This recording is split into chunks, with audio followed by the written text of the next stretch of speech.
have been falling for 30 minutes.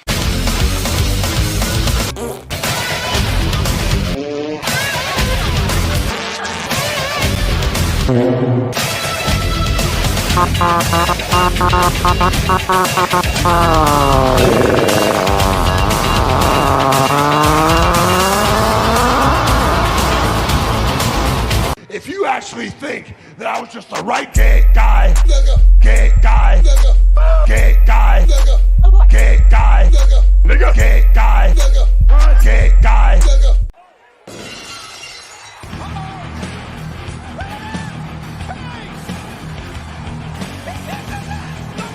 And you check your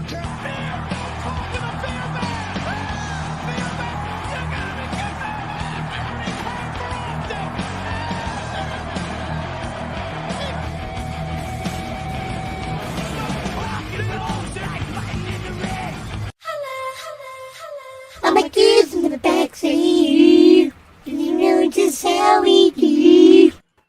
Ladies and gentlemen, welcome back to the Monday Night War Retrospective. It's your boy Tony Tonedeaf here with the Clown World Review. Thank you all for joining us. We are getting real close here. We're on weeks 49 and 50, so just a couple weeks away from hitting that full year. And it's gone by quick. I think September 5th, 1995. So, yeah, we're a full year in. NWO's in full effect. You've got Stone Cold Steve Austin slowly forming into the icon that we all know and love. And, well, speaking of Steve Austin, we've got some news to talk about him tonight. Good times, always. So, let's go ahead and go around the panel. Real quick, shout out to Superfan Adam Shawhan. Great to see you, brother. Thank you for joining us. Yeah, let's go around the panel, introduce everybody here first. He's got the red, white, and blue running through his veins like he's Demi Lovato. He was born and raised in the USA, like Osama bin Laden. Etep Wokuian from Etep Wokuian's Place to Be Reviews. Hail, everybody. It is I, it is he, it is me, PWD Etep Wokuian from the Place to Be Reviews, right here, the Monday Night Wars, with all the yous in the Clown World Reviews, the Orthodox Jews, L'chaim, Mazel Tov, and everything else under the sun. It's just too sweet. Thank you, Tony. What up, Adam Shawhan? How you doing, brother? Good to see everybody. We got, Tommy? We got the Guinea, the PWOs here. I put my LW up. We have all these different, it's going to be like the Warriors out here, be a gang war. Mm-hmm. Yes. Vampires and shit. Thank you for joining us, man. And listen, if you're not a member over at the Place to Be Reviews, go sign up. It's only $16.99 a month. No, $2.99 a month. And Etep just dropped his first review of the first Nitro earlier today. So definitely worth watching. Definitely fun. And then there's so much other content. This man works hard. You know, a lot of people, me, let their channel sit there for a week without doing shit. Etep doesn't do that, so always a good time. Yes, speaking of vampires, we've got Chris Vitt. No, I'm kidding. We've got my secret is out. Hey guys, it's me, Draven. Yeah, it should be a good show tonight. Talk about some Monday Night Wars stuff. Like you said, the NWO is in pretty much full force to some degree. We're still wondering who that fourth and fifth member are. But yeah, should be good. I think it's Eddie Guerrero. I think they don't let Mexicans in until Conan. Bischoff and somebody else. I'm not sure who the other one is. I think it's Ted DiBiase. And they started actually teasing Bischoff tonight too. Yeah, because he's all in black. Yep. Yeah. He was wearing he had his dark Canadian tuxedo on. Yeah, and he was missing. He was missing one of the weeks, and they're like, "Well, where were you?" And he's like, "Well, I had business. I had something I did to him too." Yeah. The first week he was gone. Yeah. The fifth. Yeah. I did like him in the NWO, although I know that gets some criticism. But when he was calling out McMahon, that shit was classic. A little bit. So. Next up on our stream, we do have Mr. Chris Fisk. How are you doing, sir? Oh, yes! My friend the Undertaker was recently inducted! Oh, yes! Like, what's in that fucking urn? Cookies. Last person who did poke their nose around where they shouldn't! Dark chocolate chip cookies. Nah, I was gonna say ginger snaps. Ooh. I used to go on a lot of airplane flights!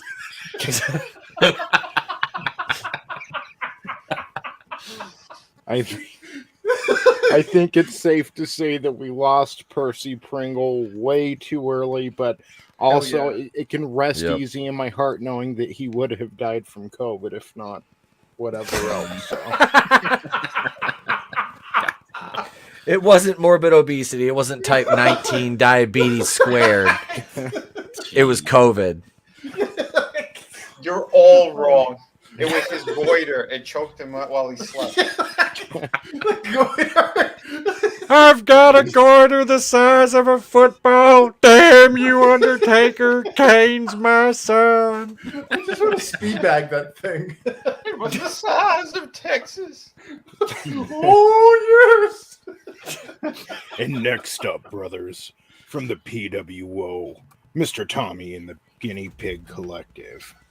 Well, I'll tell you what, Frown Clown, it's good to be here again with the PWO. We got the guinea pig droppings all over the place. We got the pigs running wild, and we're ready to talk about a little PWO, brother. What's going on?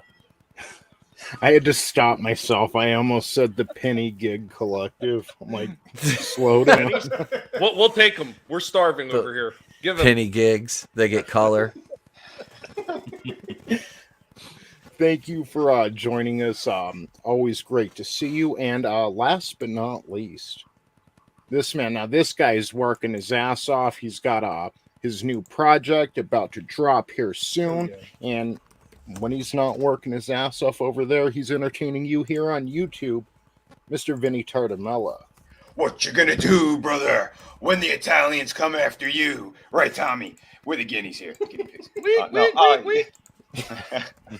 It's always a blast. And yeah, and Tony is correct. I am almost done with this book. I'm almost finished with the promo, and then I have to do the lettering. So Shadow the Kraken is almost ready, folks. So get ready. It's about to get hot. Yeah. Looking forward to that. Hell yes. Dude, So- yeah. It's time for some pirate booty. Yes. Oh yeah. Oh yeah, let me get some of that pirate booty. Oh yeah, the Nacho Man is ready. Me and Billionaire Ted are hanging out waiting for that sweet, sweet pirate booty.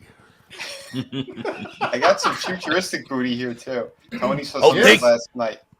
Take some of that too. It's future shit. I'll give you a teaser. Keely, get ready.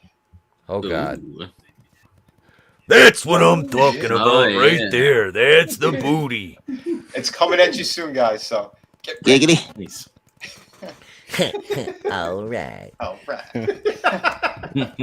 So, WrestleMania was this week, and I know, most of it, we saw part of it. It's a 2-night ordeal now. So, Ordeal is the proper word. Yeah. Like, well, imagine sitting through that whole damn thing, in one show. That'd be like an all-day thing. So I kind of like they split it up because they were starting to get long. Like, once we started getting into, like, the early to mid-30s, WrestleMania 33, 34, I mean, those things were getting long. So, Are we talking like Drew? Are we talking Drew long? Nothing's that long. Yeah. Leviathan. Drew's dong outlasts War and Peace. You can lift the book with it too. I watched the entire movie, The North and the South, and Drew's dong was waiting at the end. It was like, what the hell took you so long? I'm like, how did you get here that fast? If I was hung like Drew, maybe I could get Jasmine St. Clair on my show, but no, damn it. He can turn the pages of the book too with it. Yeah. I'm turning the pages. Look at me. Oh yeah. He's yeah. I can do that too. Oh, God. Yes. So, man, I gotta say, number one, Stone Cold Steve Austin is like my all-time favorite, and I think it was a shame that he was injured because he could have had, at least another good decade of storylines of entertaining title runs. Thanks, Owen. Yeah. You're right. Yeah. Do And then- you guys want me to go get my Owen Hart action figure and just drop him on camera? His wife writes about in the book she wrote that he used to say he thought Austin was faking it. Like, it just feeds into my theory that maybe it wasn't as much. I don't think he meant to paralyze Austin, but I think maybe he was trying to, potato him or something. When you see the footage of his head sticking out a good 5 to 6 inches between those legs, and how his neck buckled like that, how could he be faking it? Yeah. It was a legit injury. The worst roll up in the history of the business. Like, he definitely wasn't faking that. Like, it was all he could do to score that pinfall. You know what would be said as if Austin was responsible for that harness gimmick? Oh no! I'll fucking show you. I'll show you, you son of a bitch. And I'm going to go up there and I'm going to grab that guy that's putting that harness on, and I'm going to stomp a mud hole in his ass and walk it dry, and then I'm going to pull in some other jabroni to hook Owen up, and I'm going to watch his stupid ass fall all the way down to the bottom of the mat. Then I'm going to drink a beer, and I'm going to go home, and I'm going to bang his wife, because Stone Cold said so. Deborah, where you at? Let me smack you, bitch. Yeah, did I show you? You guys didn't all see the meme. I sent Tony the meme earlier. Yes. So, yeah. I mean, I'm just saying in the same time period, we were watching people in ECW pile drive others off of a ring apron and through a flaming fucking table. And And over the fence and through the woods. People without half the experience Owen had. But, I bring up Austin because over the weekend we saw something I never thought we'd see again, which he returned, and there was definitely 19 years of ring rust there. I think he might have been gone longer than his entire wrestling career was. But yeah, that was nostalgic. The guy was taking bumps. He was taking suplexes onto the concrete floor. Tony, that one scared me. Did you call for me? I heard rust. I heard shooting. You and Owen are a lot alike, Alec. It was an accident, and they were probably faking it anyways. Are you telling me Splenda was involved with Owen too? I knew it. Did somebody say shots?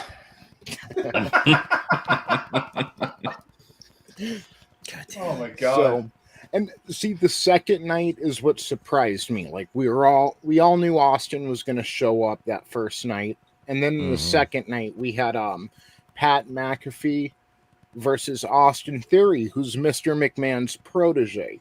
Kind of scary too, because I saw a little documentary on Austin Theory, and he's like, "Oh, when I was a kid, I dreamt of being a wrestler," and it shows pictures of him as a kid. And, like, he's standing next to a cardboard cutout of Cena, like, halfway through Cena's career. Like, holy fuck, that guy is young. Yeah, like, but... Here's a quick question, Tony. Whatever happened to that other pipsqueak that had the Austin Aries guy? Whatever happened to him?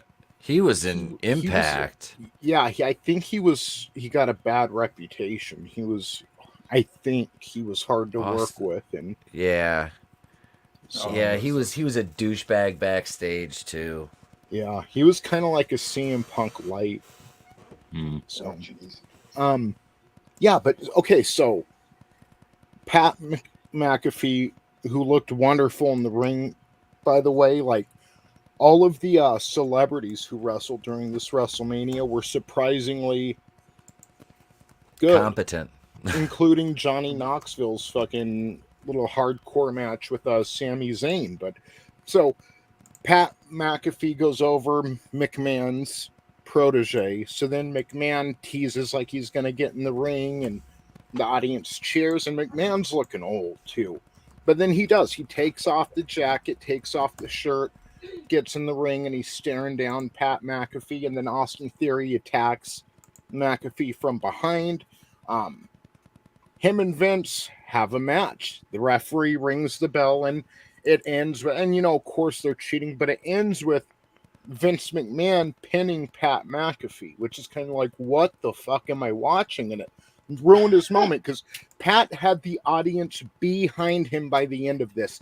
He was hopping from the mat up to the top rope to just hopping to the top rope to suplex Austin Theory off. I mean, he was doing crazy shit, doing backflips off the top rope. Like he never got gassed that whole match either.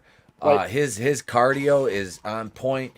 And I'm looking at him like I said to Tony when we were watching it, because I was sitting there watching, and I'm like, the only thing I wish he had was actual like ring gear, because you looked at, was it Logan Paul? And we both said this. Logan Paul looked like he was on the roster. Like that cat, like he looked like he belonged on the roster. He was comfortable in the ring. Oh, Like, he was definitely. fluid. He had gear on, and it just the whole thing just looked like he was, He should be there, basically. Yep. And Pat McAfee's the same way. I see him as more of like a Moxley type character. With that works for him. You know what I mean? Well, here I got a question for you guys. I mean, I didn't watch the WrestleMania. I heard most of it through you guys when we were on the panel that night.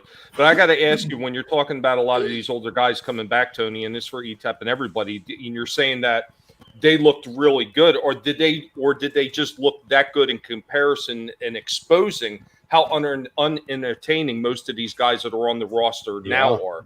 And that's part of it too, because they don't have to walk on eggshells. So Vince kind of ruins this moment. This is the second night now. After Pat McAfee beats Austin Theory, Vince goes in and he beats Pat McAfee. And I get McAfee's not a full-time talent, and this was like his first wrestling match in the WWE, but you're really like, what the fuck am I watching here? And so him and Austin Theory start celebrating. I swear the thought of this did not go through my head, but they're celebrating. McMahon and Austin Theory raise their hands in the air, and then the fucking glass shatters. Steve Austin comes down, gets in the same ring with Vince McMahon for probably the first time in 20 years. Because him and Vince didn't work much towards the end of Austin's career. Austin was, Eric Bischoff, or dealing with this person or that person, or he had walked off the job too, basically within his last year. So that really that was better than his match with Kevin Owens the night before. Seeing Vince and Austin in that ring again, and the same energy. They're both older now, but the crowd absolutely loved it. We did get the worst looking stunner I think I've ever seen, and it was so bad they had to edit it when they re-uploaded WrestleMania onto the network. But that was it was good to see. And Vince, I'm not going to fault him for the stunner. He shouldn't have been in the ring in the first place. Like, dude's looking worse for wear, but that was just I couldn't have asked for a better moment than that. Do you see his shoulders? Like, he's like old man ripped, but he's all saggy. He's so old. Balloon. He's so out of it that if you actually pay attention to this moment, okay? So Vince pins Pat McAfee, then Austin Theory raises Vince's hand, and then they play Austin Theory's music at first. And then halfway through that, the glass breaks, and here comes Austin. But when they first started up, and this is definitely worth going back and looking at, they play Austin Theory's music, and Vince just looks stunned real quick and starts looking around because he thought they were playing Austin's music at first. But he missed his cue, and you see Austin Theory turn around and kind of tell Vince, not yet. Pop was confused. Yeah, it was definitely. I still gotta watch the second half. This sounds amazing. Yeah, he's all shuffling around, lost at the old folks' home. I pooped. Yeah, I seen clips of it and it just looked terrible. I was like, "What in the hell is going on He here?" looks like George Soros. Yeah. So hold on. When Austin comes out, does he go, "Oh my God, it's Hogan"? Vince says, "What's up, my N-words?" Genius. Let me see if I can find a picture of him from this. And Vince has WrestleMania. sold stunners before and done it very well. Yeah. This Yeah, was but like, he's- what the hell? He's 190 years old, It's just like breaks to be into able to do it dust. somewhat decent. right? And his and hip, then all the steroids he's done, his hip is like there's not even a hip there anymore. Yeah, look at that. That's like somebody's great grandfather. Like, come on, that's retirement home right there. He's like, I just got a front line at the all-you-can-eat buffet. He looks like Kirk Douglas in that movie Tough Guys with Burt Lancaster. Yeah. And he even looks better here than he did in live action. Like in live action, he looked old as fuck. Yeah. Like it's insane. Damn, look at And that. he doesn't sleep either. He's got like severe insomnia. He's like severe insomniac. Yeah. So it's like that's not going to help your body as you age.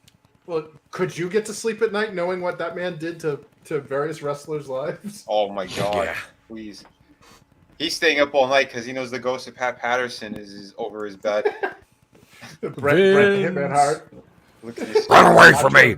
Get away from my butthole, Pat! They should do that at Christmas Carol with Vinnie Mac. Oh my God! All the Dark ghosts of all the halls the with The fucking wrestlers are like, can we have health insurance? you shall go a-wanting. Away with you. It's funny you say that. I know somebody who actually did like an independent book. It was just the story though, of like a Christmas Carol with them. I have it. Yeah, I need to dig it out. Yeah, because they almost they almost went through with it. I don't know what the hell happened. Oh damn! Yeah, That's awesome. because I Yeah, I'd buy think I think it was like one of Farouk's relatives that I knew from the convention scene. He said, "Oh yeah, we're doing this." I'm like, "Okay." I'm actually surprised nobody didn't mention his father as one of the reasons he's not sleeping. Probably goes to bed. You know what? Maybe I'll just give the business over to the kids. And then the ghost of his father shows up and tell him, you need to sell that shit. Oh yeah, dude. Of course. No, His father you know, did it as well. his dad, he does look exactly like his dad did when he died. And Vince, I'm sorry, Vince is he's a piece of shit. He's garbage. Like he's a piece of shit. And he always monster. has been. He went back on everything he ever promised all these other fucking smaller promoters, and he bought the entire wrestling business, and he fucking ruined it. He fucking ruined it. And that shit was felt on the indies too. That's not just It's felt on the indies first because they're the smallest ones. They're the first ones to go bye. Most vulnerable. Well, didn't he almost single-handedly destroy everything that was Ohio Valley Wrestling? Yeah. That's what they disassociated with Remind you of WWE. anything? And then they went back to his dad was using- alive, wasn't he? Undercutting everything he was doing and doing business and shit behind his back, too. I think so. If I remember correctly. Yeah. Yeah, So look at Logan Paul, like surprisingly good in the ring. And I don't know him now. I think he was a YouTuber and now he's fighting Mayweather and all that shit. But Yeah. this dude got in the ring and looked like just a natural, like he's been doing this for years. It's like a Kenny Omega almost. Yeah, he had the psychology down.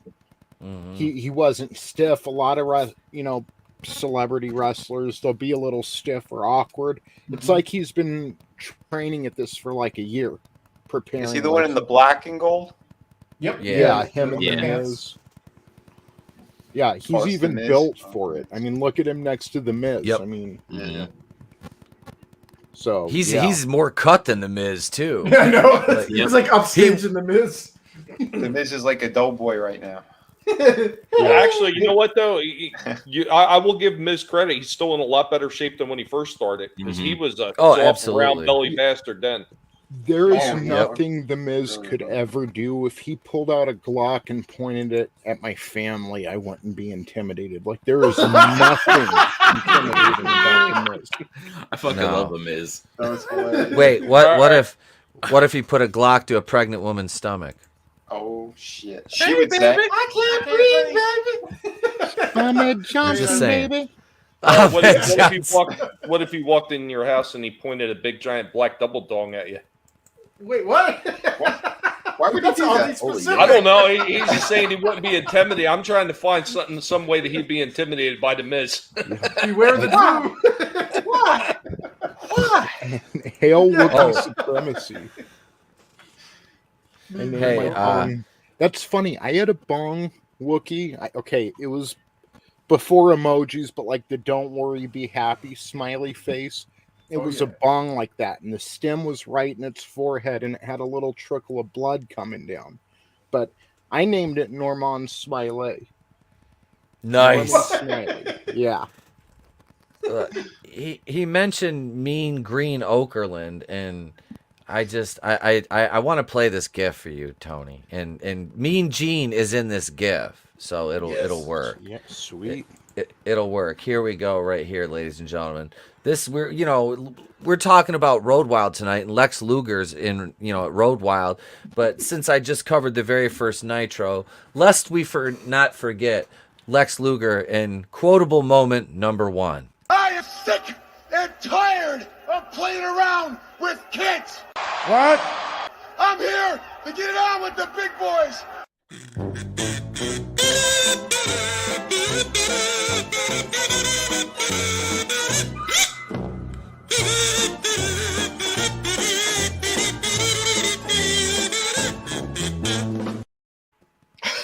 Stunning and brave. Stunning and brave. That was glorious. Gene In said this it all. day He and didn't even age, have to say a people- word. Yeah.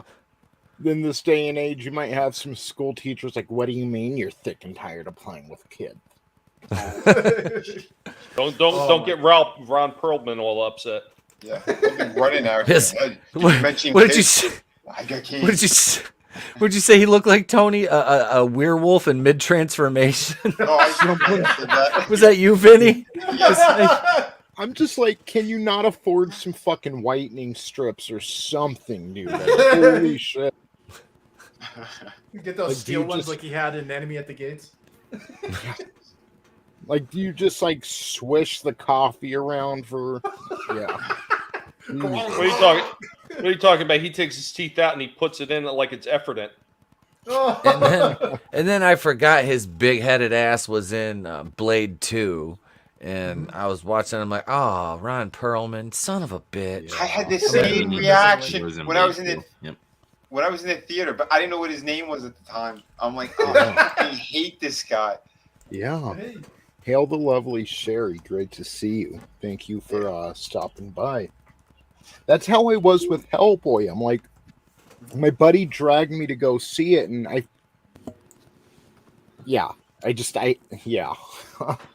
liked him as Hellboy, but that's just He didn't need much makeup. I did. It was his best I watched role. it once, and that was it. And I was like, yeah. man. It was his I best don't role. know. It was covering up his face most of the time. Mhm. I thought he was great in the later episodes of his run on Sons of Anarchy when he finally gets it coming. Yeah, that was about the best part of it was when he died. I need to watch Find that it show kinda still. funny.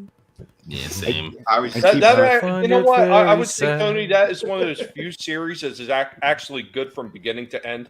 Because even the end is screwed up. It's messed up ending, but it's a good ending. Yeah, Are you talking about Sons of Anarchy? Yeah. I'd Yeah, say I watched it. that was they- a doom. they could have ended it a season early and it would have been fine. Just my only problem is like, it's not that I don't like bikers, but they annoy me in certain ways. And one reason is because they say, well, watch out for bikers as they're zipping in between two cars on Yeah. the freeway Lazy. going 90. But also they act like they don't want attention, but they dress up in a fucking Halloween costume every day. Chains and like, well, you're gonna get attention. And they make a bunch of noise. Hey, bundle of sticks. I worked my way around it. See what I did there? Little South Park back reference. curious. Yeah, the little baby points. So what do you call somebody who might not know if they want a Harley now or later? By curious. Oh my god. McMahon? Maybe they should change it to "Don't say biker" from now on. So let's go ahead and jump into this first week. Ron Perlman he's gonna have a petition out there to be a trans in the what's that bikers? The Hell's Angels. He's gonna have a petition. Yeah. These last 5 seconds. So every time we pass a motorcycle on the road, seriously, Trey, because the damn song "Riding Through This," he sings that now. He's like, "Riding through this world all alone," because I started doing it. So now it's like every time we see a motorcycle, we sing that. So yeah, I was like, "Thanks, Sons of Anarchy." You stupid gash. Peggy Bundy killed a bitch. Yeah. Did she kill 2 bitches? Yeah. Yeah, she did. She did. I forgot about the second one because the first one pissed me off. I was like, why would you kill I know why she did it, but I was like, she was so hot, you fucking old whore. My buddy was trying to get me to watch this show, and he's like, dude, if you want to see Peggy Bundy get drilled on a fucking pool table, I'm like, I kind of don't. Right? I liked it more when Al was refusing sex from her. Oh, do I have to, Peg? I liked her in Peg. That Disney movie that she was in where she is like the housemaid. I liked her in that. I thought she looked good in that. So You said the most evil and vile words. Yeah, I know. What's going to happen if you take over a biker gang, Angelous? Are you going to call it Draven's Angels? I don't know. Sponsored by Disney with a little flag at the end. It's going to be the spark. It's going to be the Sparkly Angels. Or the Saints and Sinners. Saints and Sinners. Mm-hmm. Except he'll have Mr. Herbert say it, and it'll be the sinners and the saints. Have some good news in my basement. Yeah, want to see my purple heart? Don't get the Chris. Get those fight bars. Get away from me, Mr. Herbert. You creep me out. It's hilarious because Seth Green is worse than him in real life. Yeah, he is. Yeah. Whatever. Yes. Sorry. All Let's right. get back to the show because this is Actually, before we jump into this, I forgot I wanted to touch on a couple more things for WrestleMania. So that main event had a real big fight feel to it. Like, I'm not a big fan of Reigns, but there was energy for that main event. And then they get into it, and we all know Brock has a bit of a limited moveset, but holy shit, Roman Reigns, it was either a Superman punch or a spear the entire match. Nothing else. No German suplexes. No fucking arm. Just nothing. Nothing. No. Not even a Samoan drop. That's one of the ones that he always uses in every match. Right. It was literally Superman punch, miss Superman punch, spear, Superman punch, spear, back spear, spear. It's like, what the fuck am I watching? Their other matches weren't that entertaining either. Like, no. So they were basically the same thing. It's almost like Goldberg and fucking Lesnar fighting. Like, they just do the spear and fucking shoulder tackle. suplexes the whole goddamn match. It's like nobody wants to see this shit. Like, this is the main event of WrestleMania, though, and you're billing it as the biggest match in Mania history, which I'd like to argue. Mm-hmm. But yeah, like, who produced that? They need to be fired. Like, they talked about John Cena's 5 moves of doom, but at least he had 5 moves. That's more than double. 4 more. Yeah. Mm-hmm. And Hail 24 Eyes, Outcast, Owls Live. Great to see you, man. Hail.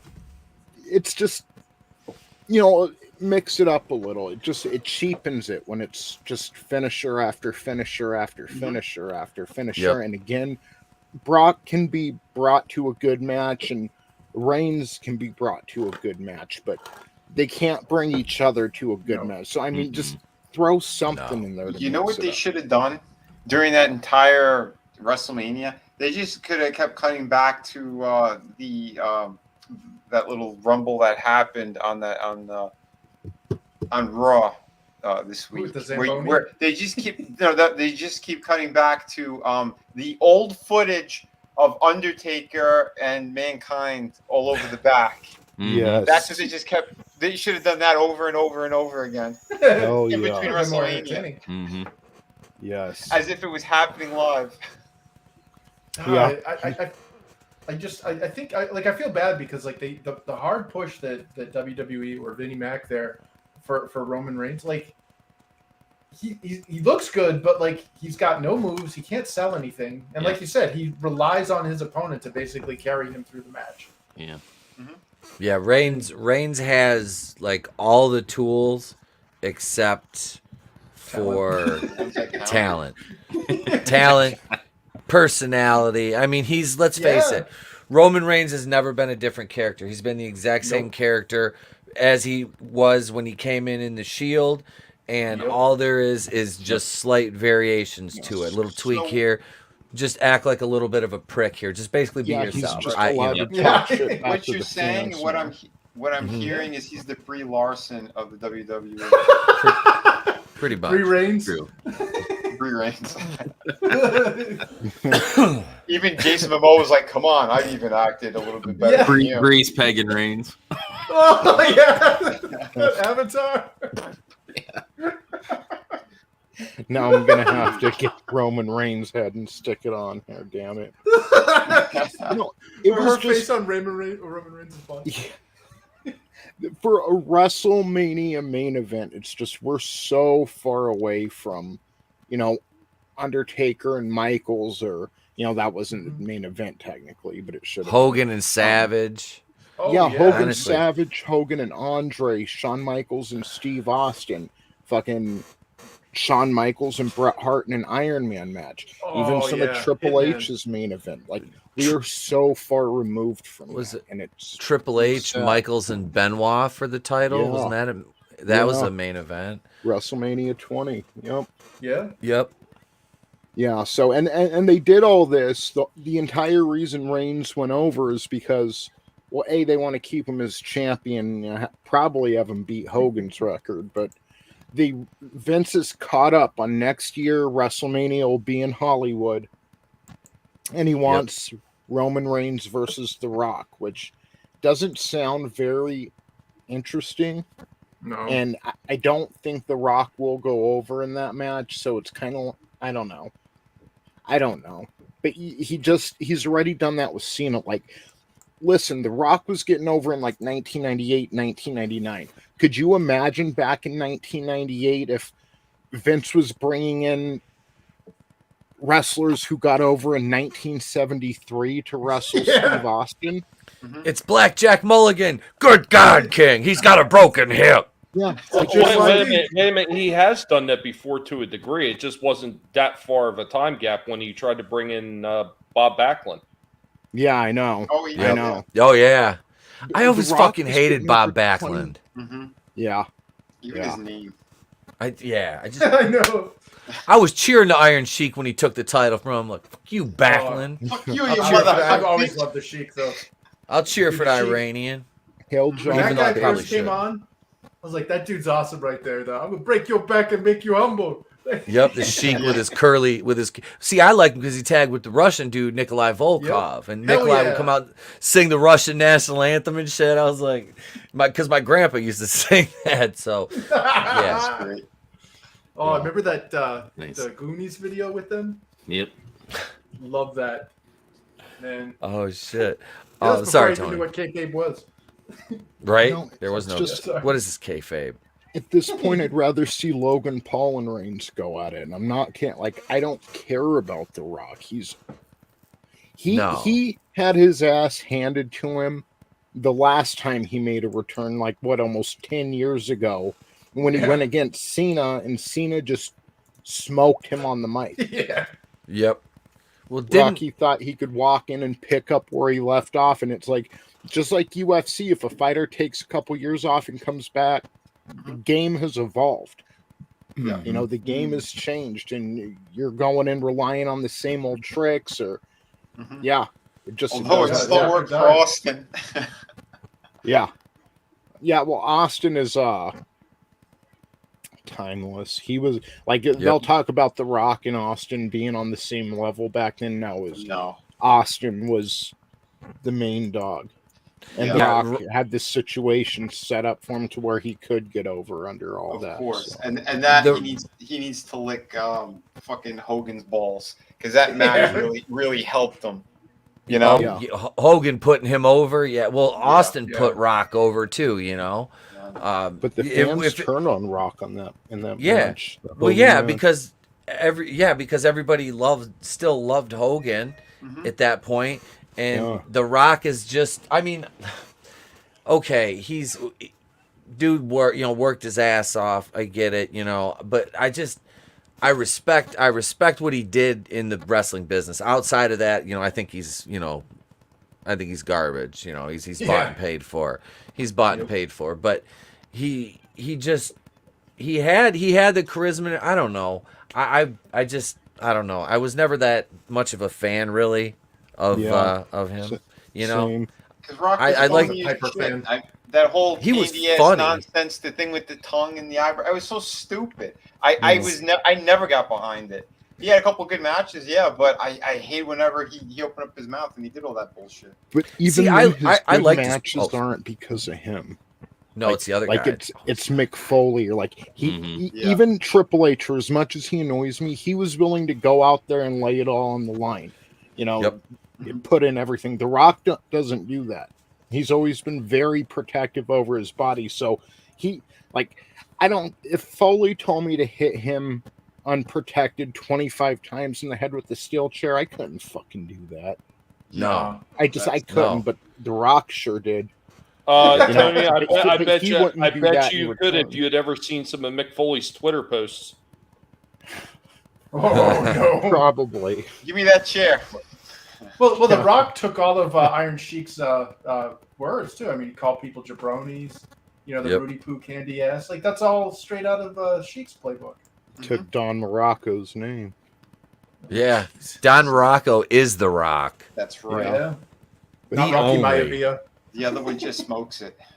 Yeah. So the point is, I don't think the ends justify the means here, because we're building up towards Rock and Reigns, and it's like, well, they're related. It's like, all the fucking Samoans are related in wrestling. Yeah.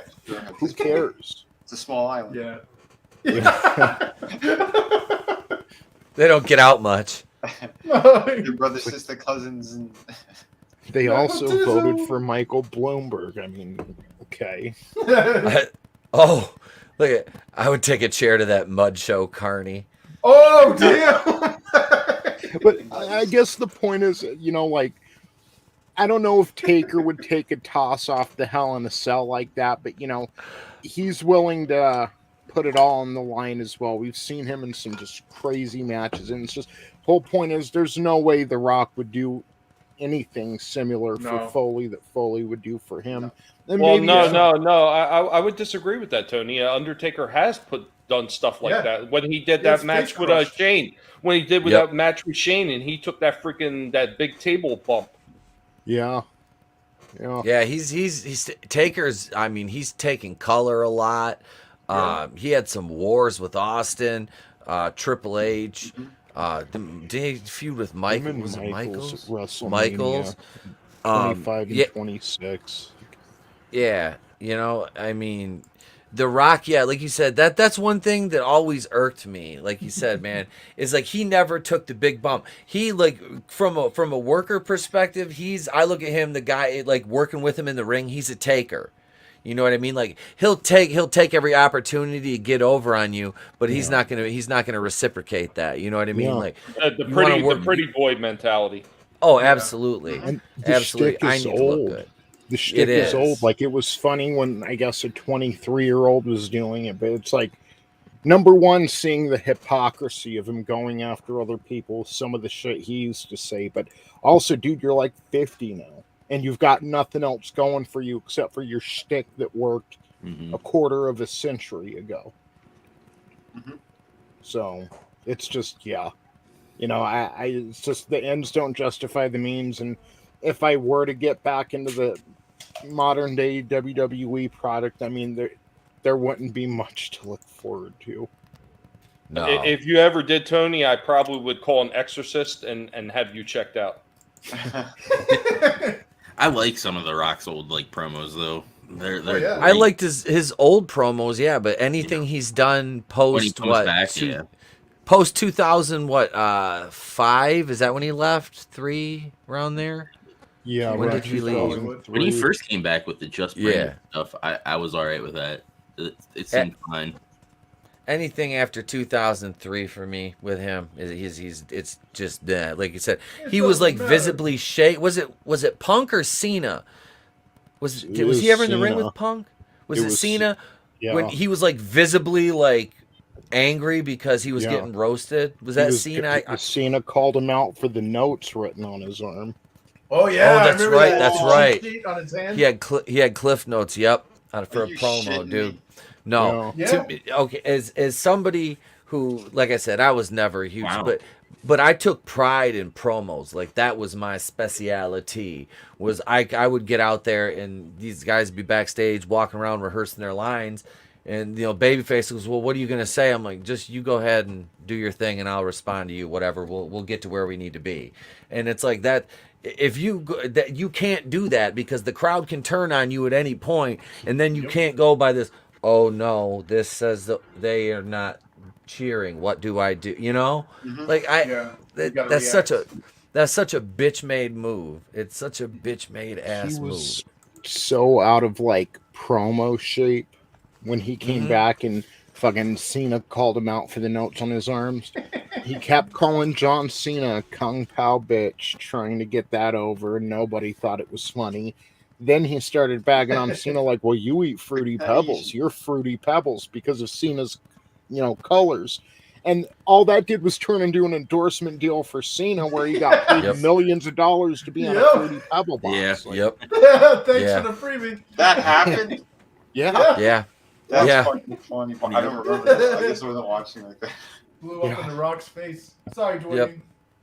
Yeah, he was That calling. is- He was that's like, hilarious. he's like, "Well, John, you eat Fruity Pebbles," and like a month later, Fruity Pebbles came knocking. Like, "Well, do you want an endorsement deal?" Hell yeah, I'll take Fruity it. Pebbles are delicious. Shit. Damn right. Even if they turn Especially- my poop green.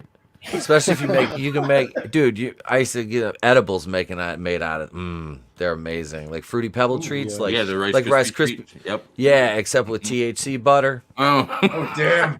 Do you guys Yeah. mind taking over real quick? Got you, bro. Got you. All right, so Have you Yeah. done it with the cocoa ones? Cocoa Your Pebbles. Cocoa Krispie? No, I had I got the, what the hell is that? Blueberry. I got Oh. I got miss those blueberry. cereals. Yeah. Oh, Frankenberry, Count Chocula, Fruity Yummy Mummy. Oh yeah. Yeah. man. I Yup. used to live on Count Chocula. Dude, Yeah. Count Chocula was the shit, man. Yeah. Count Chocula was the shit. I like the Fruity Pebbles are good, but Cocoa Pebbles are better. Yeah. I love my Cocoa Pebbles, and Captain Crunch does tear the roof of your mouth up, man. That shit is. Oh, savage. I like crunch berries though. You come to me Rocks. on the day of my daughter's wedding and ask me to kill a man I do not know. That son of a I bitch is don't know. spreading lies. My cereal does not cut the roof of your mouth. I don't know the Count Chocula one. I always preferred the blueberry myself. Yeah. Yeah, Blueberry or Frankenberry were my favorite. Except for it just turns your poop green. It sounds like you guys are fruity. Hey. Hey, listen, would you Dwayne. Listen, Dwayne. Hold on. Hey, I look. need to write down my comebacks on my hand. Give me 5 minutes. My favorite Don't promo forget by to The Rock practice, Vinny. is the one where Hail. he like, imitates Undertaker and Rikishi and Stone Cold. That's probably my favorite Rock. Wait, did you say Rikishi and Stone Cold? Yeah. That's just a car. God damn it. Grace Randolph And he's was the like, first I to did do it for The Rock. Like That was the best. That's Rikishi sitting there promo. just. I did it for The Rock. Yeah. Like I was like, All time. damn, settle down, Forrest fucking Fatu. hmm I used to see him all the time at these conventions. He was always at this one particular one from these promoters, and like he never had a line. I'm like, who the hell is this idiot again? I had to look him up. I'm like, oh, he's that guy. Yeah. Oh. Who's that Rikishi. lady? Yeah, from Too Cool and Yep. Too. Yep. Well, I never liked it's that. whenever he came on the screen though, it was always like. Oh, totally. Yep. Isn't his kid the Usos? Are those I his don't know. Their kids? match Aren't was those terrible. his? I think those are his kids. I've never liked their tag team. I cannot stand How them. are they the top tag in WWE? Yeah. That makes me sad for the What in the hell? it makes me sad for the state of tag team wrestling when that's the best As fucking much as team I hate there the is. Young Bucks, What up, dude, Red? they are way better than them. Yeah, Young Bucks. Yeah. Bullet Club. Yeah. Yep, that's their dad. Yeah, I remember they had him go off a Hell in a Cell. I can't remember the pay-per-view. He was scared as shit. Like, he was visibly shaking that entire match, knowing what was coming. Yeah, I remember that. That's that's a fucking huge bump.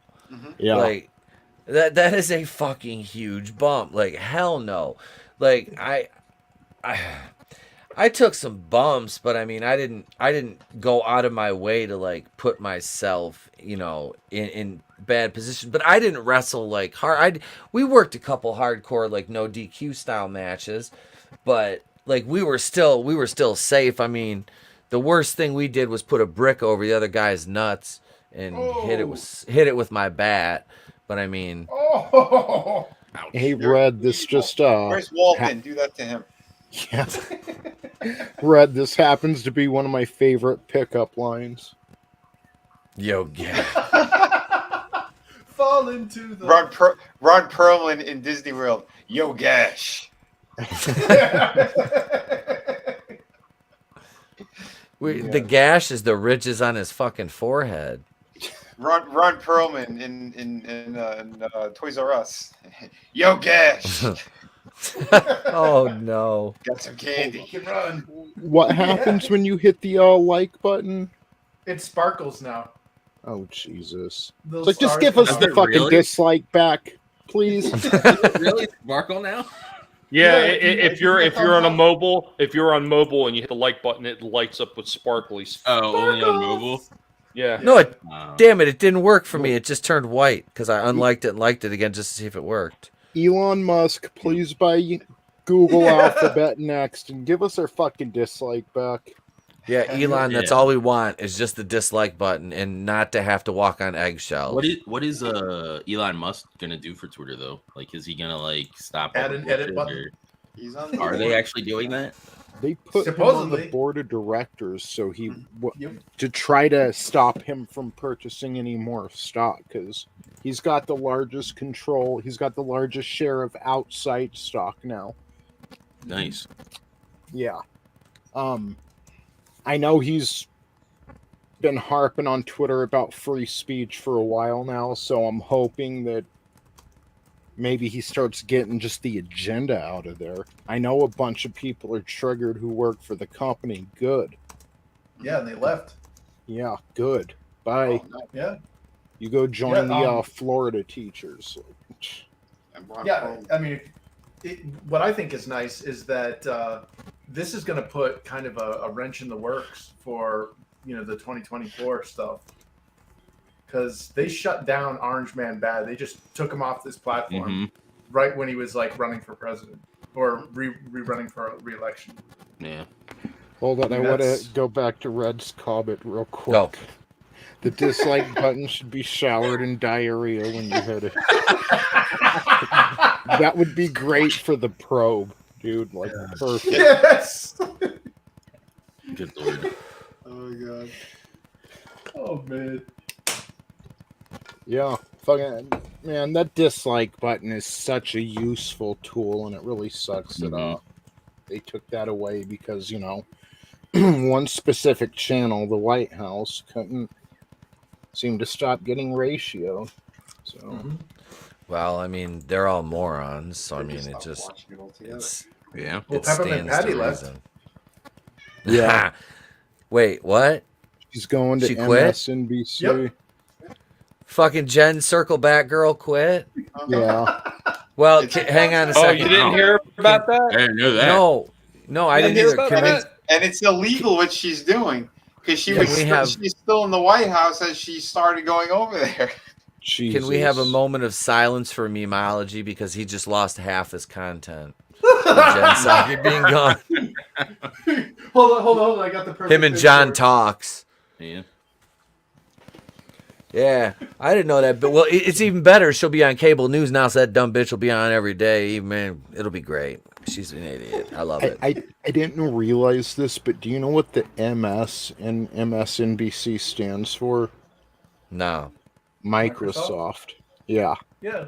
It was like a joint venture between NBC and Microsoft. It's like, well, no wonder. That's comforting. Isn't Bill it? Gates. Yep. Yes. He's sitting there fapping like crazy. He's like pulling a Yeah, McMahon. that was all our- Oh, yeah. Eat your synthetic meat. More rights Regretfully, on that. people have immune systems. Regretfully. So we better get to the shows, Yeah. you guys. At some point, yeah.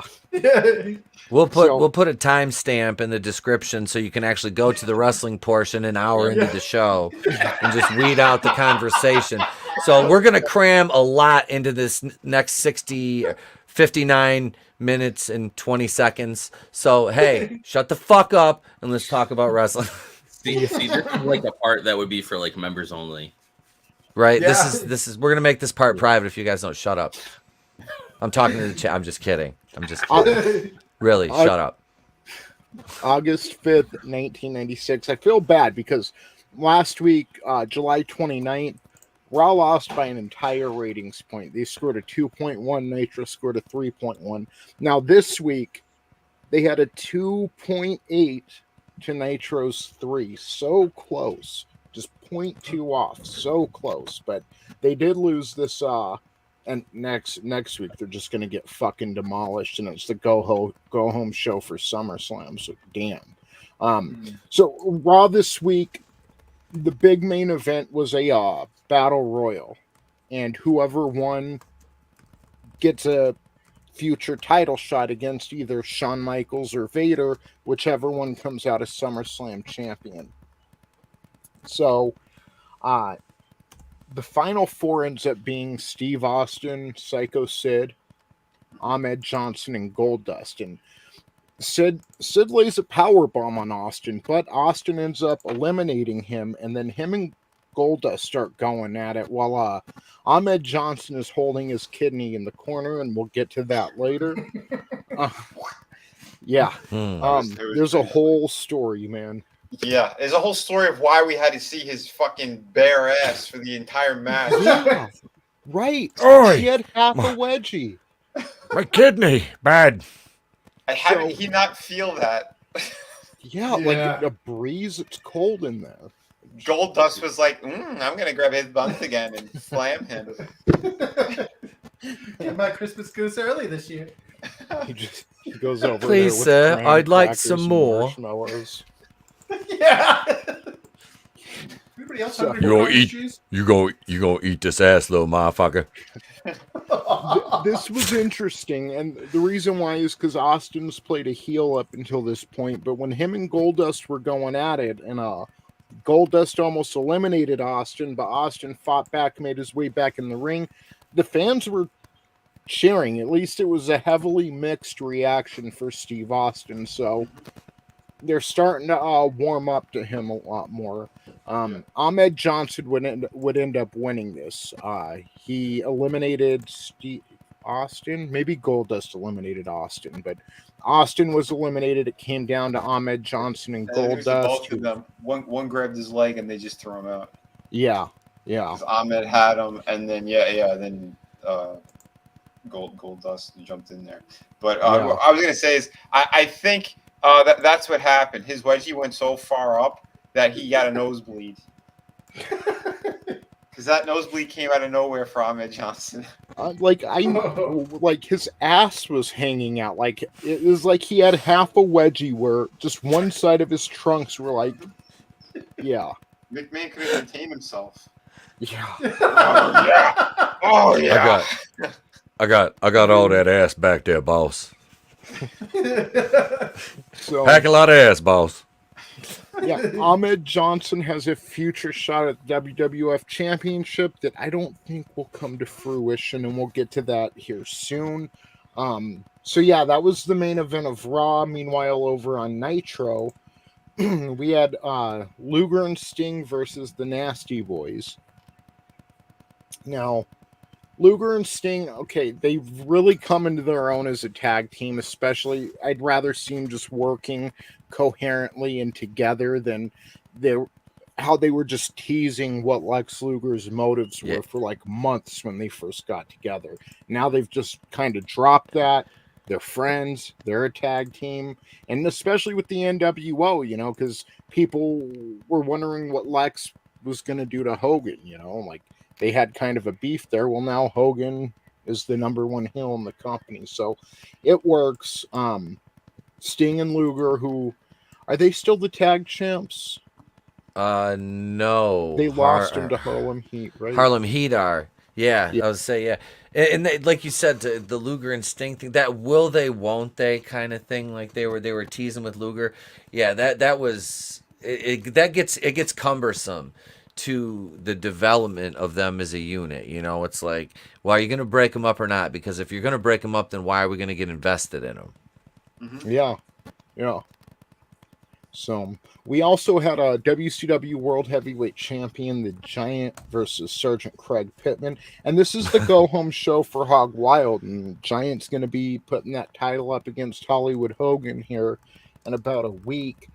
We had an NWO advert, just the Outsiders and Hulk making fun of the elite class of WCW. They're not, you know, they talk about they're not taking over anymore. They're looking for complete extermination. Luger and Sting have had enough. And yeah, so your basic, you know, this following announcement is paid for by the NWO kind of announcement. A lot of Hogan stuff is incoherent, you know. Yeah. He was never the best at promos. No. We also got a Shawn Michaels interview. And Shawn admits that he's facing adversity and considers himself to be at his very best and strongest right now. He knows he can be beaten any night. And Vader will have to wrestle him one-on-one at SummerSlam. He knows the odds are against him. But, you know, the championship means the world to him. Shawn also hopes Bret Hart, which we're going to hear from Bret Hart tonight. Shawn hopes Bret Hart returns to the WWF. There's no one else in the company that could defend the title as much as he has. And as much as Michael said, there's no one who can defend the title as much as he himself has. And he'd like to think of himself as the best in the WWF right now. Other than that, for Raw, you know, they're in Seattle, Washington. Again, excuse me if I didn't mention that before. So this is a taped Raw. Other than that, we get an announcement that Mark Henry has signed a 10-year multi-million-dollar deal with the WWF. We got Jerry Lawler versus Aldo Montoya, which is about as great as it sounds. And I was just skipping through that whole thing. Yeah, we have the new Rockers and the Body Donnas. Lawler obviously beat Montoya. I can't believe how long they let him talk on the mic as well. It was just unbearable. Right. Oh, Lawler? Yeah. His promos are. Yeah. You have competition now, dude. It's not just you on Monday nights. Like, yeah. Jerry Lawler. Whenever Jerry Lawler's involved in an angle, I lose interest. Yep. And even when he was younger, it's just I lose interest. He was old when we were young, you know, Yeah. and he's old as fuck now. It's like I don't want to see his old ass doing like Jerry, sit your old ass at the table. Like, no. Right? Even the devil was like, nah, 5 heart attacks. I still don't want you down here yet. Right? Piece of shit. He We won't know shut what you the fuck did. up. So, also in the second hour of Nitro this week, Bischoff didn't show up. So Tony Schiavone and Zbyszko are still taking commentary. We got WCW U.S. Heavyweight Champion Flair versus the Booty Man. Flair, of course, had his ladies. Dude. Booty Man had the Booty Babe Kimberly. And yeah, the Horseman kind of just destroy the Booty Man because he's one of Hogan's friends, or at least he was. Yeah, the Horsemen just came right out and took over that shit. They're like, Yeah. no, we're just gonna beat you down. Yeah, he's got him in like a figure four, and Arn Anderson is out there with a chair smashing Booty's knee, and I mean it was really a it was one of those old school Horseman beatdowns. Yep. You know, because the Booty Man is Hogan's best friend. And yeah, we got Randy Savage versus Lord Steven Regal, which was great. That was a good fucking match. Yeah. They worked some chain. They worked a little bit of brawling style, which Regal can do both. You know, Savage can too, though. You know, but then comes Sneaky McSneakerson down to the ring. Wait, did he run in on that? Was that the match he ran? I just watched both of these. Yeah, Hogan ran in on Savage and Regal. Sting and Lex were out there with empty chairs to make sure no one. Oh, okay, that's the second one. I'm sorry. Yeah. I just watched both Nitros like literally back to back before we came on, so I'm trying to remember which spot it was. Sorry. Oh, it's all good, man. Sting cut a pretty killer promo there too. We also got Chris Benoit versus Alex Wright. With Alex Wright getting a count out win over Benoit. Was it Malenko came down, didn't he? Did Malenko get involved? No, that was post pay-per-view, wasn't it? Oh, I know he came out and he came out during that one. He grabbed a woman to bring her to Kevin Sullivan. Yeah. Yep. So Alex Wright goes over in that one back when they still had faith in him. We also had the tag champs Harlem Heat versus the Rock and Roll Express. Harlem Heat going over. Had a couple interviews. They interview the Nasty Boys again about their fucking friendship with Hulk Hogan. Like, who cares? Yep.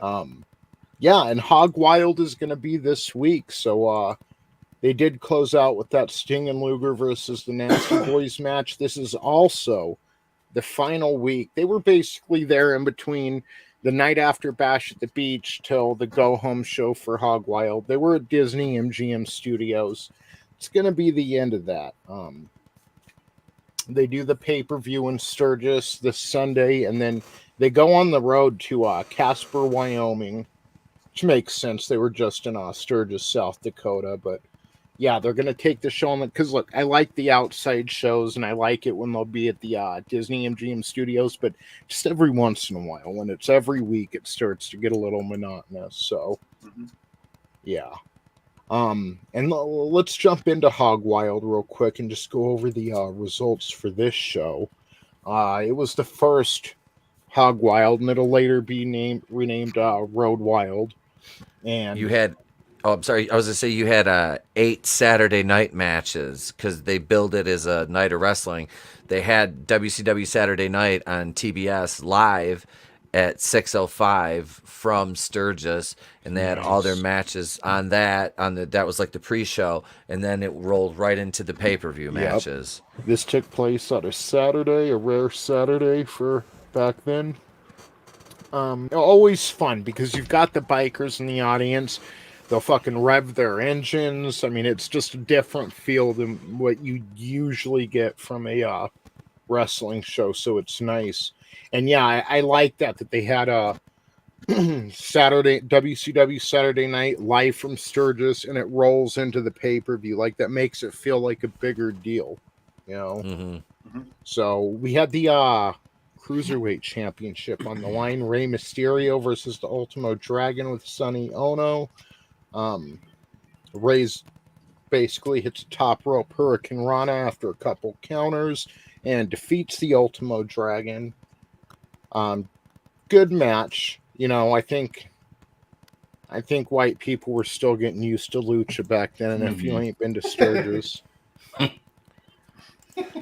Then we get the true main My event. stars. Yeah. What was that, Etep?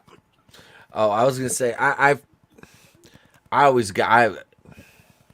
would have rather seen Dragon go. I liked Ultimo Dragon. Yeah. I was like I said, I was never a big Mysterio fan though. Yeah. I always got pissed when they put him over on Psychosis. I'm like, Psychosis would fuck him up. Come on, look at this little short son of a bitch. Come on.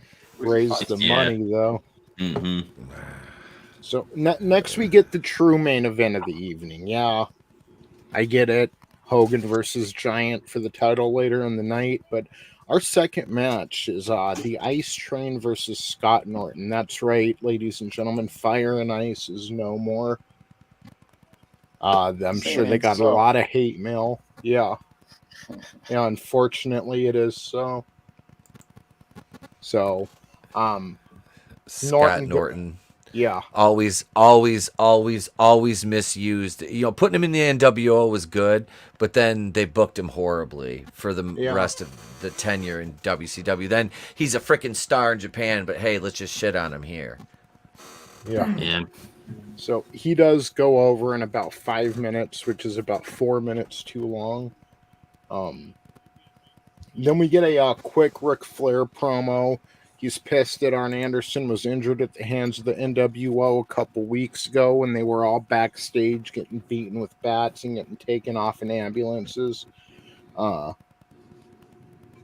I'm seeing here in the notes that they were playing like he was still injured, but Arn Anderson wrestled on the Saturday night program before this pay-per-view, so it just seemed stupid. Yeah. So we get some more shots of like the crowd and the Hog Wild merchandise and the whole atmosphere. And then we get Bol Necano with Sunny Ono versus Medusa. And this was like a battle of the bikes. Like whoever won got to trash the other person's motorcycle. I love Medusa. Yeah. Yeah. So they put this chick, because she had a few different gimmicks in WCW, but Bol Necano or whatever. Yeah. They put her over Medusa a lot, and she goes over here. And then, she ends up getting this sledgehammer and starts destroying Nakano's fucking motorcycle. Like, real poor sport here. And for some reason after that, the ref raises Medusa's hand. But she lost the match. Like, she should be reprimanded. Like, she broke the stipulation and you're raising her hand in victory. Like, didn't Sunny Ono hold her legs down like he did on Nitro? Yeah. They cheated to win. Yeah, they did, just like he did with and you kind of slept on that match in the one Nitro, or was that the second? I don't know. But Malia Osaka, I forgot how fine she was, and she could work. Like, that's the thing. Like, Malia Osaka was so underused. Like, I remember watching that old like women's wrestling in like the late '80s with her and shit. She was bad. Like, her and Blaze had a good match, but Sunny Ono grabbed her legs, and I think that's what they did with Bol Necano too, right? Because I didn't get to watch the pay-per-view, but it sounds like, because I remember the ref changing the decision afterwards when I was watching Nitro. They were showing the Nitro afterwards. They were showing clips in the match, or the stills and shit, and then they showed her beating her bike up afterwards, because she was so underused eventually, Medusa in WCW. Yeah. She just became Macho's valet. She was probably one of the most underappreciated women's wrestlers. I know they put her in the WWE Hall of Fame, but that Hall of Fame's a fucking gimmick anyway. Like, it doesn't mean anything. They, like, right now, her opponent now is from New Japan. They didn't have a female. They had no women's division. Yeah. Yeah. So have a good night, Gap Stargate. Good night, Gap Stargate. Thank you for stopping by. So next we get Chris Benoit with Miss Elizabeth and Woman versus Dean Malenko. And Malenko actually, he hits a tombstone in this match. It was nice.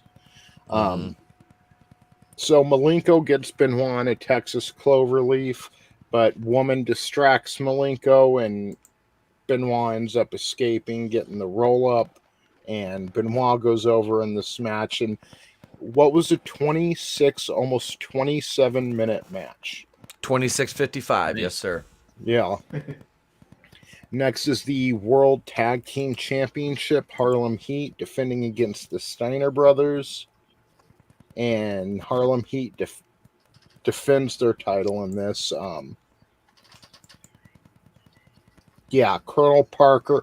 So they're starting to tease because Harlem Heat's been with Sherry and Colonel Parker. And Parker's been fucking up the past couple weeks, and he tries to throw eyes into Scott Steiner eyes. He tries to throw powder into Scott Steiner's eyes, but it ends up hitting Booker. But then he hits Scott with his cane, and the champions retain. So this was an 18-minute match. So between Malenko and Benoit, and then the World Tag Team Championship, that's almost an hour of the pay-per-view right there. Yep. I wonder where Deborah was, because next we get the United States Championship. Champion Ric Flair defending against Eddie Guerrero, and Flair's got Miss Elizabeth and Woman with him. Maybe Deborah was like, someone like me can't be at a biker rally. Right. I can't go to the bathroom alone. What will they say in the church? Yes. So, number one, I really like the I like the dynamic of Flair versus Eddie Guerrero. They say, people didn't really get a chance to get over and make a name for themselves in WCW, but Hogan played a lot of politics at the top, but I mean, you have Flair here, one of the greatest to ever step in the ring, going against a very young Eddie Guerrero, and he didn't have to do that. So that was nice. It was nice to see him. And this is like, they've wrestled not on pay-per-view, but on TV a couple times now, Flair and Eddie Guerrero. So it's nice that he gives Eddie this, little rub. It's a big deal. Yeah. He puts Eddie into the figure four. Woman helps leverage him, and Eddie actually gets pinned while in the figure four, which is always interesting. So the Giant talks about he was a huge Hogan fan and will avenge all the Hulkamaniacs tonight. Yeah, even though, he entered WCW to destroy Hulkamania. Then we get Luger and Sting versus the Outsiders. This is where Nick Patrick starts to act funny, and it's eventually going to play into, he's bought and paid for by the NWO, but basically Luger tries to put Nash in a torture rack. Nick Patrick ends up getting hit. Then he fast counts Luger when Hall gets him in a pinfall. So, and like the Outsiders were like basically blatantly cheating and should have been disqualified a time or two. And like you could literally see Nick Patrick watching it but not calling for the bell. So the commentators are wondering what the fuck. So they're starting that storyline. So the Outsiders go over, and then it's time for the main event: the Giant versus Hollywood Hulk Hogan. And it ends up with Nash and Hall running out trying to interfere, while Giant's distracted by them. Hogan lays the Giant out with the world title, wins it, and then they end up beating up a couple of the faces. Who do we have out here? Booty Man. Oh, he has an NWO shirt on, and everyone's talking about it's the end of WCW because of the Booty Man's betrayal. No, not the Booty Man. No, Zodiac. No, Brutus the Bomb. No. Yeah. God. Oh no! Oh no, Jeffrey. Oh no! It's literally the same thing they did with who was that Draven a couple weeks ago when the NWO made him think he was in it? Big Bubba, wasn't Big it? Boss Bubba, yeah. Man? Yeah. Yeah, it was Bubba Rogers. Yeah. They Yeah, beat the shit out of him afterwards. Same thing. That's what I mean. Like right now, it's a very slow trickle of the NWO. They're not quite hitting the scene how I thought they would. They end up spray painting the NWO on the title. A whole big segment with Booty Man plays out and making him think he was in the NWO. Meanwhile, this entire time, the Giant's knocked out. So way longer than he should have been. So yeah, that was the first ever Hog Wild. So next we go into the week of August 12th, 1996, from Seattle, Washington at the Key Arena. Yes, we're still in Seattle. We get Farouk with Sunny versus Skip. Sunny. Now, Farouk is supposed to face Ahmed for the Intercontinental Championship. That's not going to happen because, see, they've been in Seattle this whole time. Well, when Farouk first debuted weeks ago and he was beating Ahmed down, Ahmed ruptured his kidney. They didn't realize that, so then they put him, check this out, Vinny, in that half-assed battle royal. Yep. And a couple other matches. He shouldn't be there. He's got a ruptured kidney.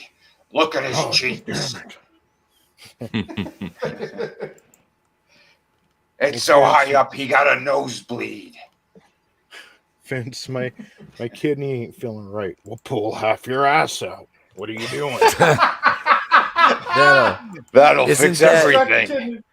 Isn't that what you're supposed to do if your kidney hurts? It's just like you stick a butt cheek out and you're just like, oh, I'm good now. Turn I'm the good, other I'm cheek. fine." Yeah. Turn It's like- the other cheek. All this happened the same night. So it's like the same night Farouk debuted is the same night they did the Battle Royal and did this and did that. And so he gets to the hotel room that night and the whole like right side of his body is getting cold, like way colder than it should be. So yeah, basically he's got rushed into emergency surgery. That match will no longer, take place at SummerSlam. Damn. So, yeah. Ahmed still was alive? defeated by a butt cheek. Yep. I thought he died. He's still alive. I looked him No, up. he's dead Yeah. inside. I was gonna say, I thought he was I dead. literally thought that he died. Is this the Well, last match he'll he ever go- wrestles, or No, he'll go to WCW after feuding with Farouk and the Nation for like another year and a half. Gotcha. So the main event of the night was a non-title match. It was Shawn Michaels with Jose Lothario versus Yeah. Owen Hart. I know, Lothario. pussy magnet Jose. Yes. So, yeah, Shawn ends up getting the pinfall here. Kind of a weak match considering it's Shawn Michaels versus Owen Hart. He's lucky he didn't get dropped on his head. Yeah.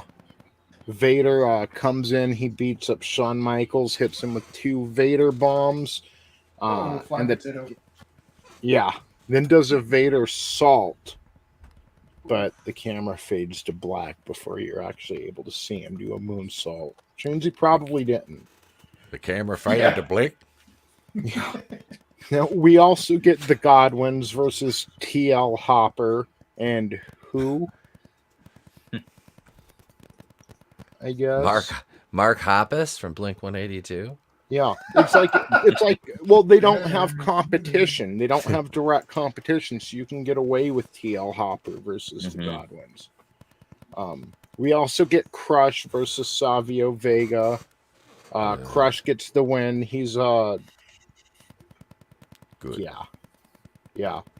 And that's it. Farouk versus Skip was the first match, and that was like, see, listen, this week the ratings were Okay, last week it was 2.8 Raw, 3.0 for Nitro, 0.2 ratings difference.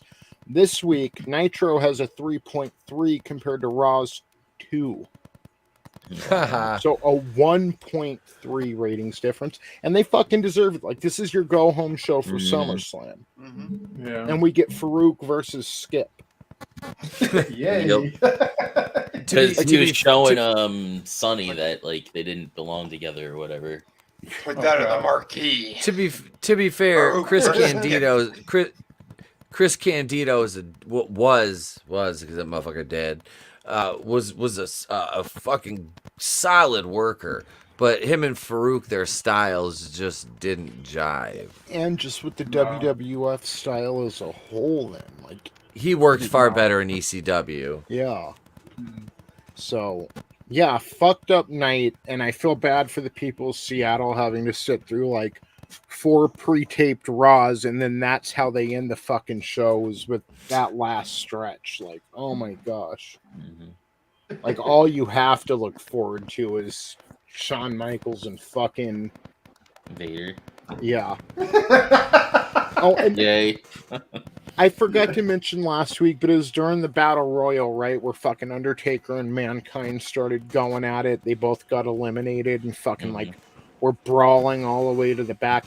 Now that's the only real interesting thing going on right now. But yeah, that's why I said they should have taken that footage and keep playing it for this past week. It would have been fantastic. Yeah, they should have just looped it and just that's it. That's Raw. Yeah. Or had the Brie Reigns pegging match. Yeah. Please. No, I didn't mean for Raw. I meant for what do you call it? For the WrestleMania. For the Battle Royal?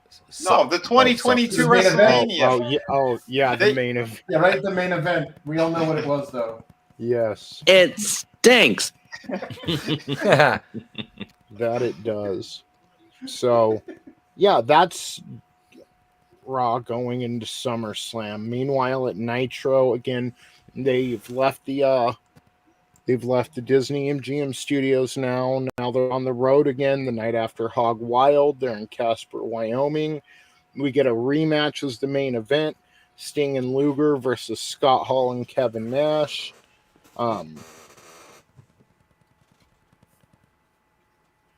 Yeah, the 4 horsemen end up running out. This kind of goes to a no contest or a DQ. Yep. Yeah, because Nash and them bailed when they saw the horsemen hit the ring. Yeah, so they took off. They were going to drink beer and nail rats. But no, they did. They bounced. They jumped the guardrail. And Hail Parrot Head. They were out there. So yeah, they basically count out. No contest. The opening. Wait, is that? Yeah. Okay. Are you gonna go in order this, or can I talk about something here real quick? Go ahead. I'm just hitting highlights of the show. Okay, so Chris Benoit versus Ron Studd. Ron Studd is probably one of the oddest shaped people I have ever seen. I can't even properly quantify what I was watching that and I got Albert vibes. Yeah, I'm like, oh my god, this guy's weird looking, and he's huge too. I was like, he's just got retard strength, I bet. Seriously. But so Benoit ends up going over on him because he fucked his leg up and did all kinds of dirty shit. Because Benoit, that superplex spot was dope. That superplex was fucking. That was nasty. Let's see. Oh yeah. What else was nasty? We had U.S. heavyweight champion Ric Flair with Woman and Elizabeth versus Randy Savage. And picture this, he didn't permanently injure Flair when he pulled back the mat and gave Flair a pile driver onto the concrete. When he does that, though, Hogan interferes with a chair, drills Savage with it, and then we see their referee, Nick Patrick, running in the ring, checking on the referee, Randy Anderson, who had been knocked out. Hogan gives Savage another chair shot to the face, rolls him inside, and he completely ignores Flair at this time, which is funny because during the main event, they're kind of teasing the Four Horsemen versus NWO at War Games when they chase the outsiders out of there. But Hogan completely ignores Flair for the time, and Flair gets the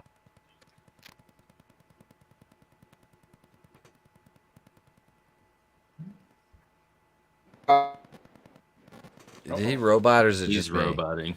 Okay. So Flair goes. That's where Flair gets the W right there after Hogan with the chair shot because Nick Patrick was obviously dirty. He didn't care. So yeah, he retains his title. What else we have? Oh, let's see. We had Diamond Dallas Page in this earlier on the card. It's always worthwhile to mention DDP. Worked the Renegade, former TV champion, the Renegade, in a decent little match. I mean, it was what? How long was this one? 5:46. So it wasn't a squash. Renegade got some offense, but Page, he kind of pulled the diamond cutter out of nowhere off a reversal on him for the 1, 2, 3. No, I would have to correct you on that one. It was not the diamond cutter, but it was the Hershey kiss cutter. Well, I figured if Tony was roboting, I was going to do it too. Oh. I'm just glad Renegade is dead, to be honest. It comes out perfectly clear. Damn. Yeah, I think I might have cut out there for a second. I didn't hear nothing. I came back and there were loading screens. Yeah. It was a perfect comeback, Tone. Thank you. Yeah. Renegade he's given up wearing face paint. Well, he was a stripper before he wrestled. That's how he got into wrestling. He was like a male stripper, which is weird. Renegade it was like that. was? Yeah. Then he killed God. himself. Yeah, he fucking offed himself. Hello, ladies. Yeah, because they were gonna push him, weren't they? Yep. Well, they were. They said he got the TV title. They gave him that whole fake Ultimate Warrior gimmick, and it went to his head. And then when it fell flat and he was fucking nobody again, this dude he crashed mentally. Oh no! It broke him, I guess. And yeah, I think he fucking killed That's what himself. happened with Mike too. Mike Bell, better be dead than average. Yeah, that sucks, man. Dude, think about it though. He was young and he just got into the business and he got everything so fast and then it got taken away and he didn't know what normal work would be like. Oh, okay, so I got to start it and I could probably work my way back up if I hone a few things in, change my gimmick a little bit, No, this motherfucker goes and kills himself. Permanent solution to a temporary problem. It's a final solution. I mean, not like Chris Canyon. Oh yeah, Chris Canyon. Yeah. Too soon. Too soon. What else? Forgot about Canyon. No, yeah. Oh god. We had let's see, Jim Powers was defeated by Conan, and then Conan cut a promo, which is funny because he's like, "I'm sticking with WCW. I'm not the NWO. Viva la Mexico and all that. All that not jazz and Viva la raza.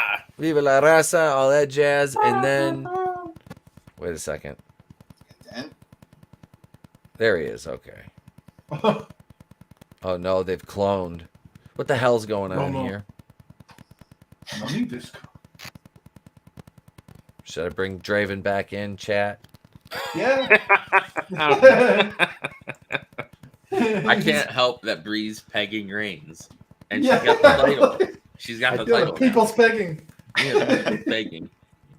I thought that was my dead chat or whatever, my dead icon, so I removed you. I was like, we won't be needing this one. Yeah, I'm having weird intermittent internet issues tonight, everyone, so sorry about that. Oh, it's okay. It happens to me a lot too. I've been kicked off my own stream multiple times. Yeah. Fucking internet. Yeah. It's the ghost of Pat Patterson. Yeah, it is. I'm fucking your internet, tone deaf. He's trying to isolate me how he does his victims. Dude. Damn. We're in the locker room, just the two of us. Oh my We're god. around the offices. Mr. Patterson, I'm only a ring announcer. No. Oh no, don't put that in my bum hole.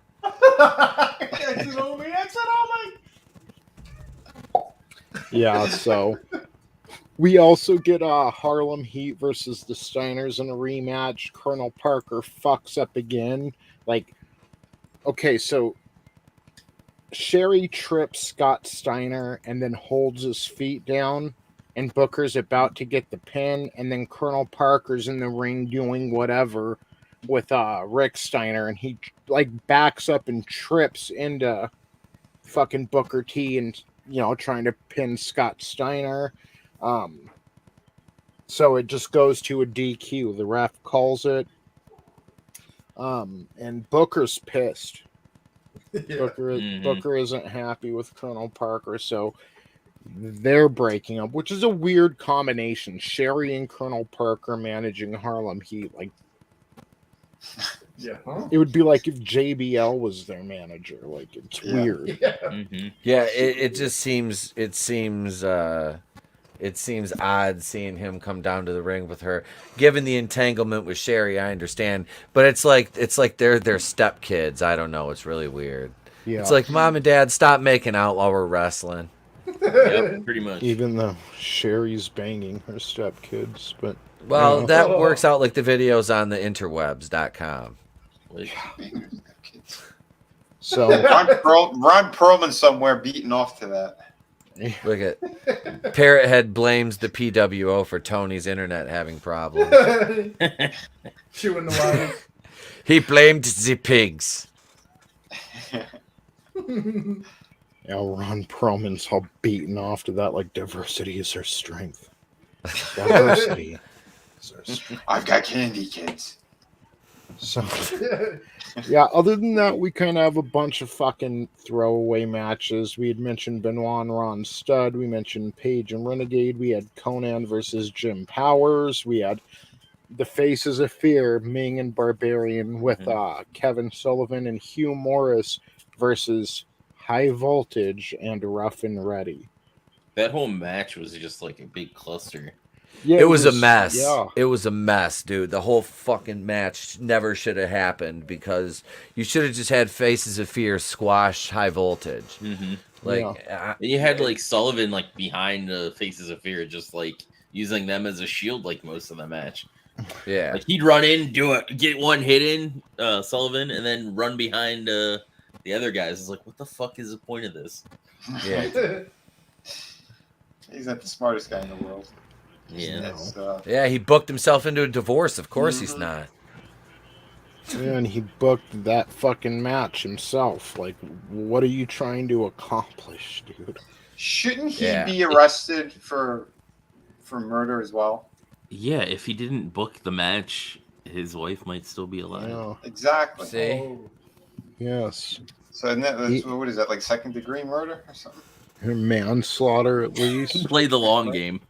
You literally, I love it. Manslaughter. It's literally the slaughter of a man. Just think about that. A woman. Well, no. Equality. These whammons. Whammon. These whammons. Y'all bitches want to be equal. You better start taking right hooks like a man, motherfucker. Oh, shit.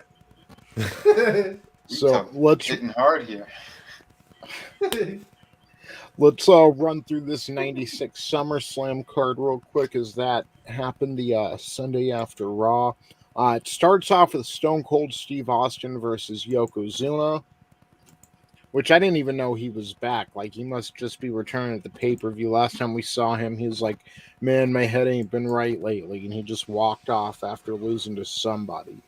But Stone Cold Steve... What's that? Which one? Yokozuna. He just walked off in the middle of the match? Like, after a match, they went to interview him, and he's like, man, my head hasn't been right lately, and I'm leaving until, you know, I get myself back together, and just, like, he was hungry. Gym bag. Yeah. He needed a Snickers. And, like... Hungry? Why wait? Yeah, obviously he needed 2 Snickers because Stone Cold Steve Austin defeats Yokozuna, which I think is the right call. Mm-hmm. Yeah. Then Owen Hart defeats Savio Vega, which I think is the right call. Yeah. Then we have Savio Vega shouldn't have even been there. Yeah, no shit. No. So we get a So 4-way elimination match for the tag team championships.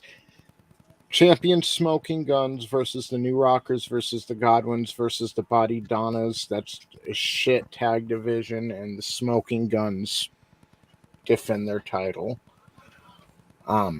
We get Psycho Sid versus the British Bulldog. Me title shot.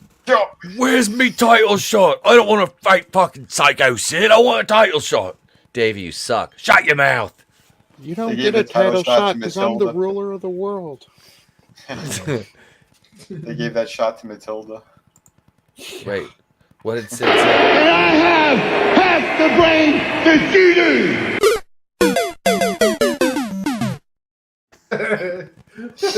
Like he caught it after he said it.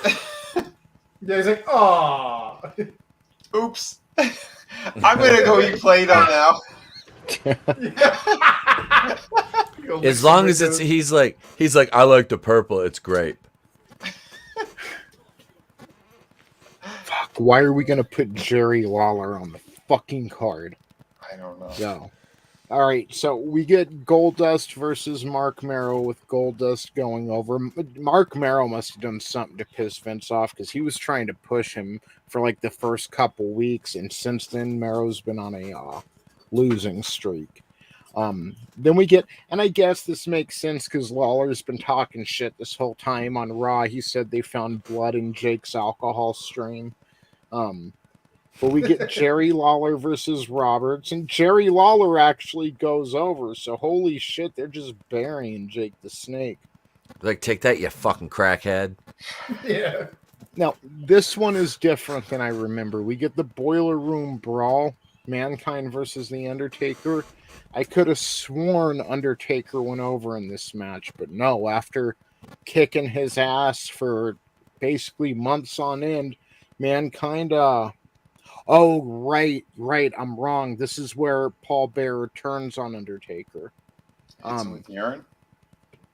Yeah. I think it's now. It's not the Buried Alive match, I don't think. Either way, Mankind goes over here, but I think this is where Paul Bearer turns on Taker. Oh no! Let me take it. My goiter turned on him first. Just want to speed back that damn thing. Wait a second, I got my cut.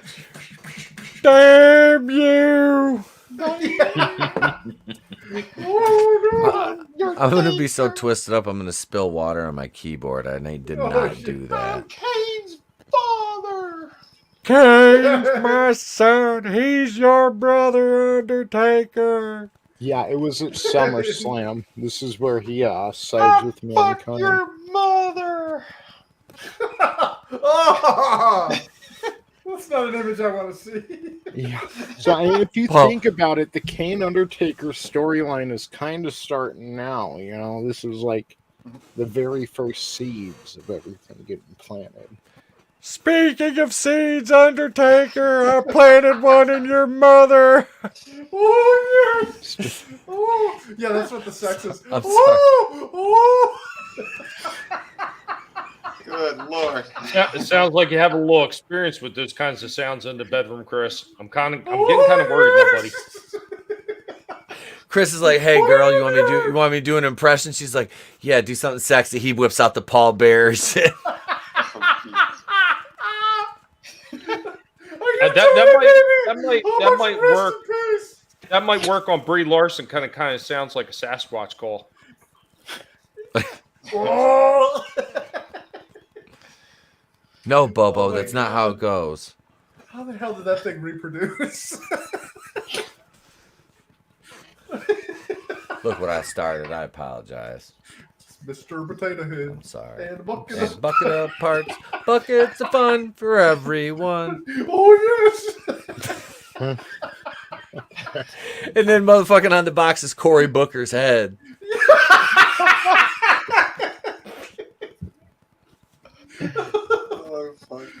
shit.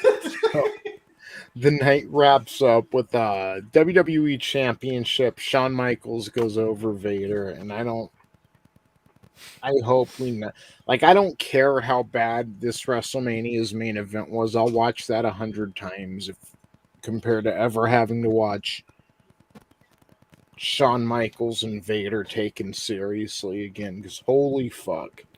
I mean, it only gets better from here. Well, no, excuse me.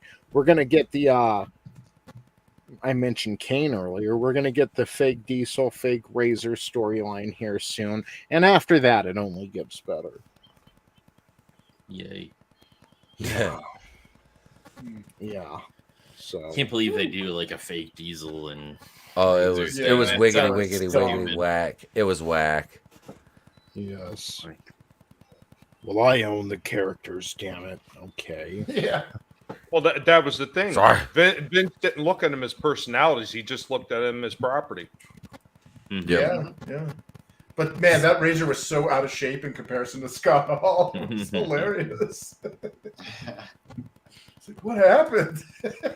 The only thing that saved Glenn Jacobs' career after that was that Kane wore a mask. Yep.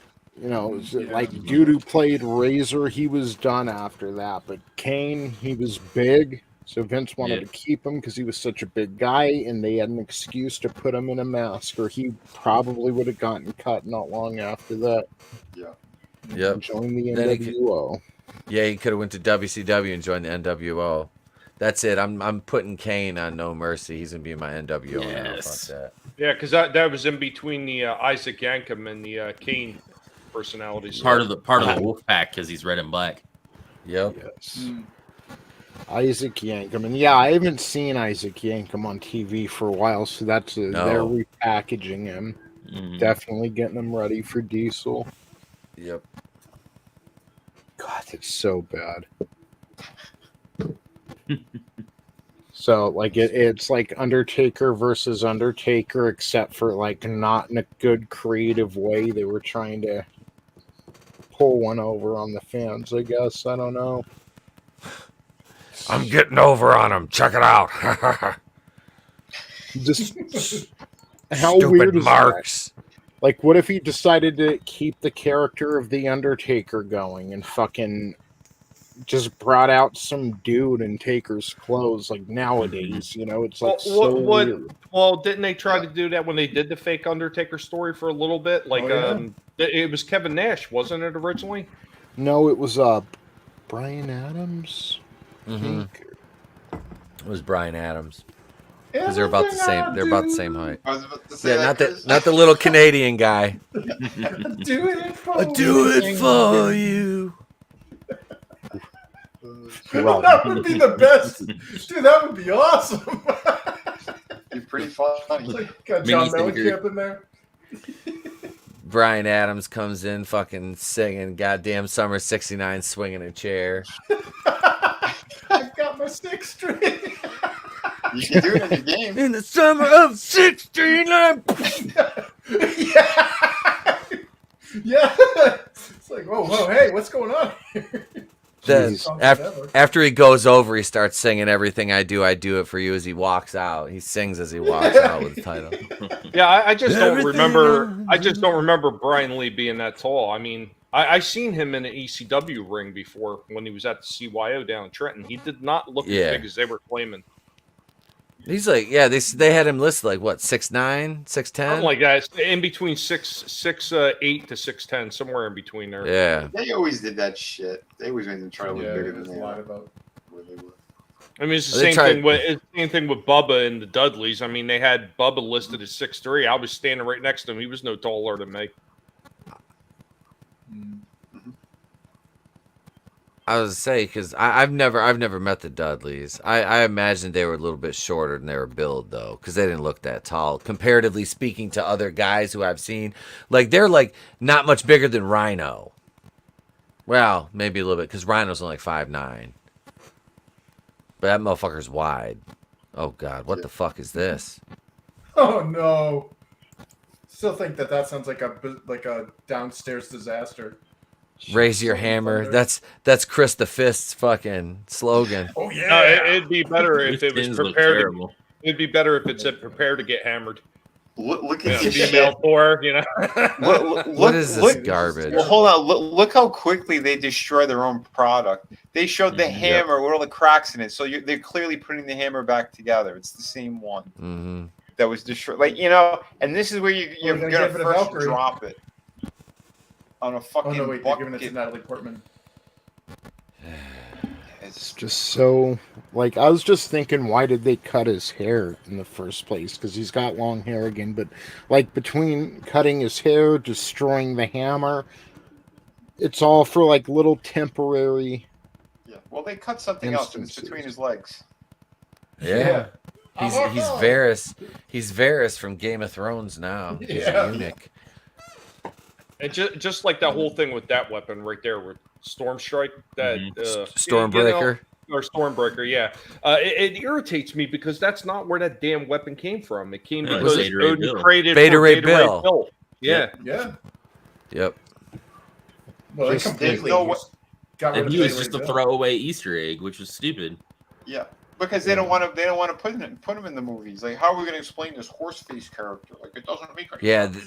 That's what they're worried about with all their ability to CG shit. They're worried about that. I like the Beta Ray Bill character. I actually have that Marvel Legends figure with Stormbreaker. Nice. Nice. Yeah. He's pretty. It's a nice figure. I don't understand where I'm getting Thunderstrike first instead of Lady Thor. This is all just retarded. Please, they want to go. They want to go with the. Well, they want to go with the Jason Aaron's run because it happened in 2014, but nobody bought it. So, you know, they cook those. They don't report the real numbers anymore on those books anyway. No, after Captain Marvel there. Yep. Rotten Tomatoes there. They just got Oh yeah. It's just bad. I mean, they did the same thing with Guardians of the Galaxy. That was a brand new creation.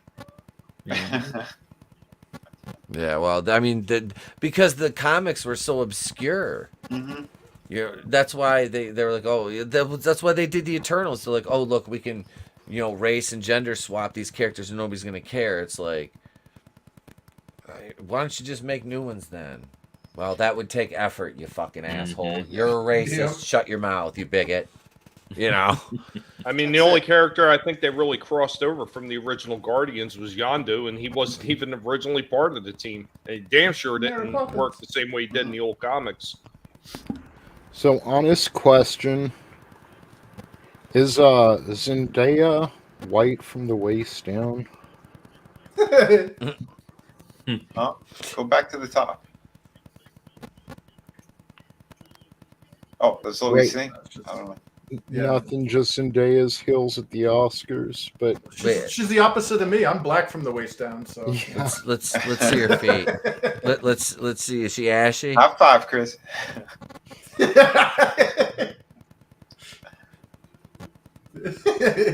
Isn't she a mix anyway? But I didn't know they mixed that way. Vitiligo. I don't know. An interracial mermaid or something. I don't know. Kyle, I'm a dolphin. Where's the restroom for dolphins? Gerald, why are you a dolphin? What?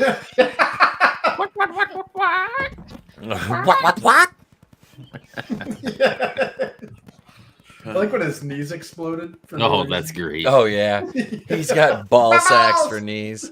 He had a negroplasty. A what? A negroplasty. Now he can live his life as a little black boy. I helped him. Fucking South Park. I love it. Don't let Ron Perlman see that episode. He'll get ideas. Ron Perlman will be like, it can happen for me. I can have ball sacks for knees. Yes, Ron, you can. Yeah, Ron absolutely, Perlman. Ron. He walks into a preschool and he goes, "Yo, Gash." Yeah. Sorry, having another throwback. Coming to get you.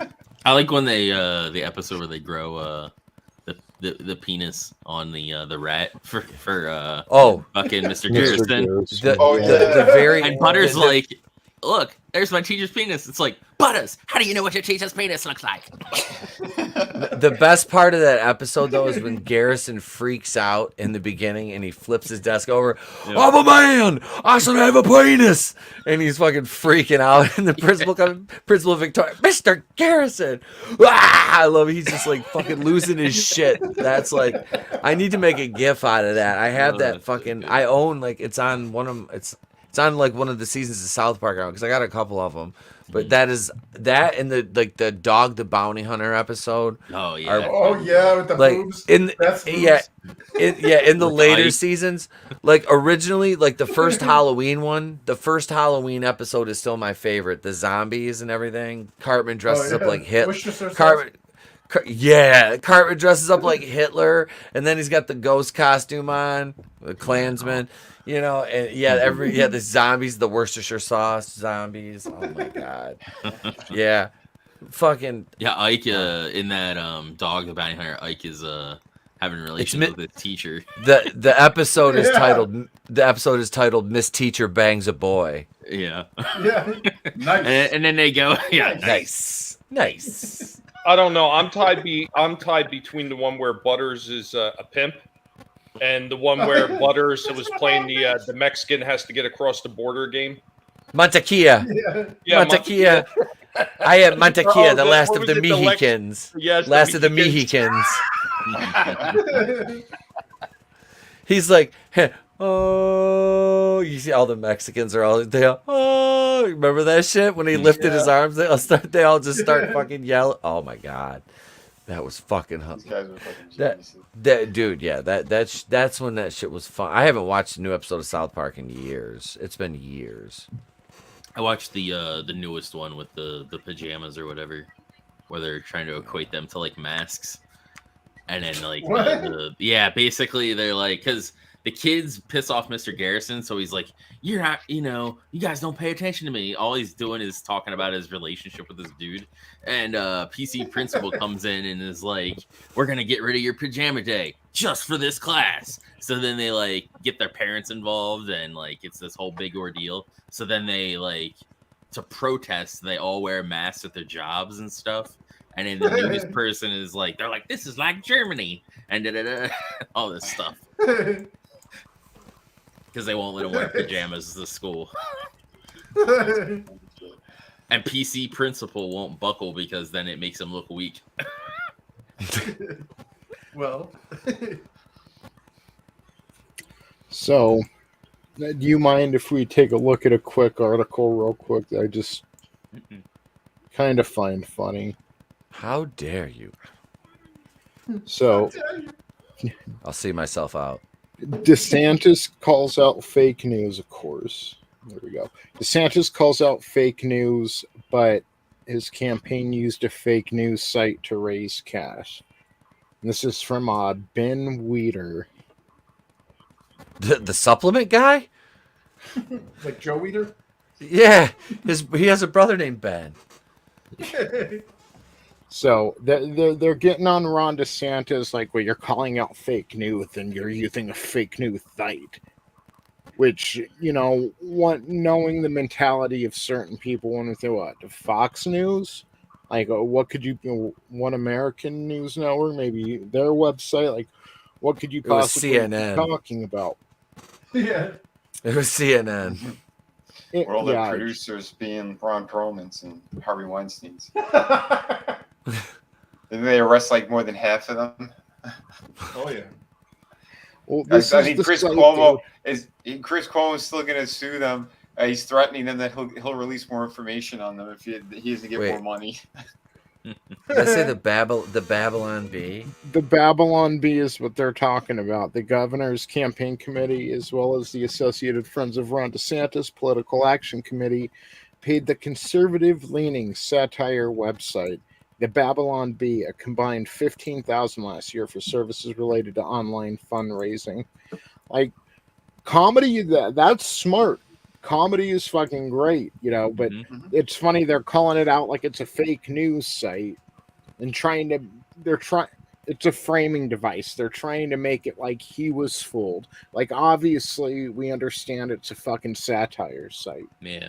Oh, yeah. But There's yeah, people out there that think it's real. That's that thing. It's like the Onion. well, Yeah. Exactly. they're just hoping people scroll by, read this, see his face, and think "fucking idiot." And what's sad is a lot of people do, and that's how they. Oh yeah.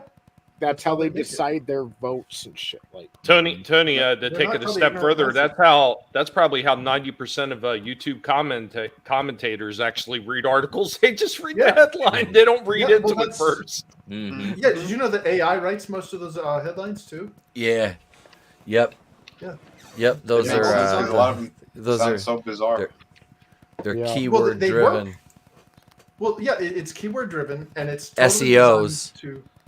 Yeah, it's designed to manipulate the intellectually lazy, and they don't call it the ignorant masses for nothing. I mean, the majority of people are intellectually lazy. They don't care. They're not going to fact check. They're not going to do any due diligence. They're just going to read this, see a picture of that, the dude's face, and be like, "Oh, what an idiot!" And then go and vote what the headlines tell them to vote for, or what somebody on like Comedy Central tells them to vote for. Yep. They're cold sheep. Yep. so. I guess we can get close to wrapping it up. I just want to talk to you guys real quick, not to keep everyone on and stuff, but Elon Musk and Twitter. My precious. No, I don't know how much I can trust Elon now.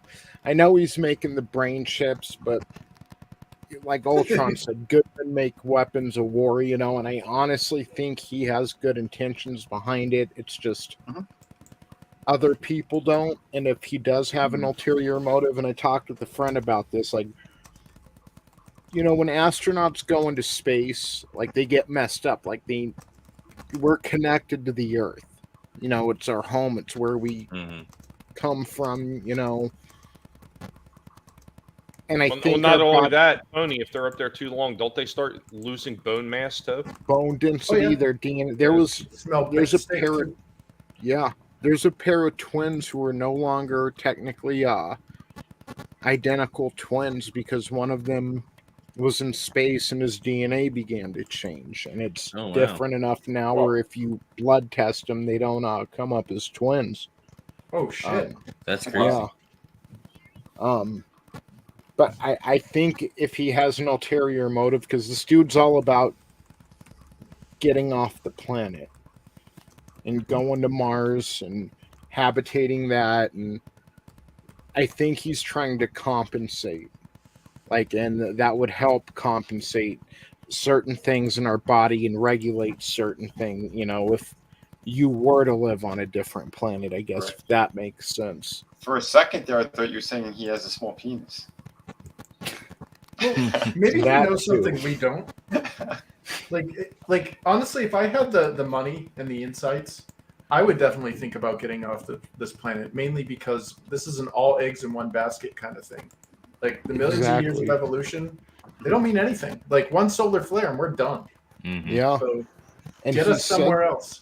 He said that. He's like, if the human race wants any chance at existing, we need to spread out. And he's the one person in his class, in his elite class, that's saying you shouldn't be worrying about the climate. Like, yeah, I think we all agree we shouldn't be burning piles of tires, but he keeps telling people you need to worry about birth rates. Birth rates are declining like crazy, and he's trying to put out the message, hey, we not only do we need to have more babies, these are just some of his messages. We need to have more babies.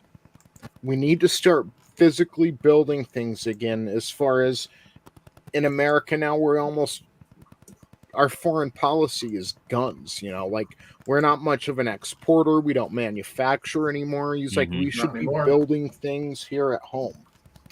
I couldn't agree anymore, Tony. And real quick, I just want to say a few things. I got to go outside and I got to turn the tires over to burn the other side. But I think one of the things actually you could take away from this, and this would probably piss off a lot of the lefties, is really he's taking a playbook right out of the freaking, I guess you would say, the good book. Be fruitful and multiply. And Well, you that's the you thing can't really is- do that on this planet unless you're spreading out. You need to spread out to be fruitful and multiply. The book did say, "And the meek shall inherit the earth," and that's what's happening. Is we aren't seeing birth rates declining in the third world. We're only seeing it in the civilized world.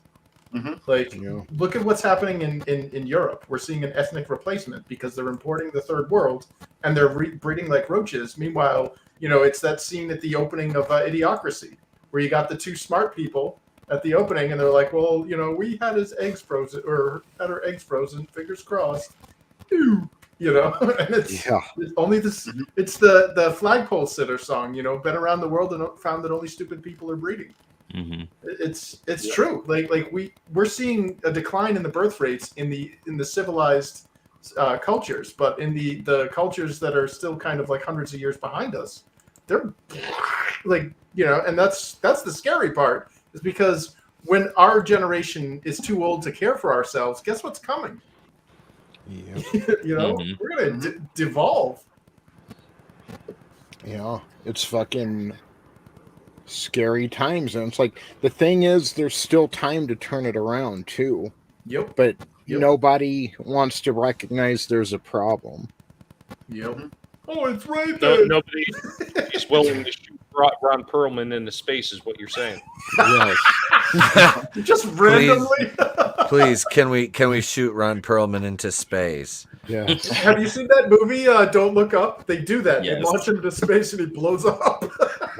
I haven't watched it. Yeah. We need a clip of that. It's a self-owned. Like the lefties made that movie to like try to own Trump and everything. Yeah. But unfortunately, Trump wasn't in power when that movie came out. So all it did is it made the current administration look terrible. Yep. And it was like, you put a woman in the White House and look what happens. Holy shit. This movie, it's just a self-owned. Yeah, I've heard about it, and I've heard like people just won't look up, and that's a cell phone themselves. Like they think it's us doing that, but it's them. Exactly. Yep. Yeah.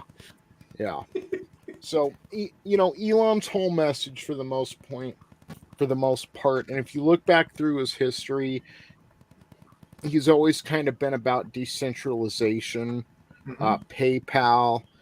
He released all of his patents, or most of them, for Tesla because he just wanted the world to have electric vehicles. Like, he's not trying to hoard the technology, which, I mean, I can't imagine Jeff Bezos doing that.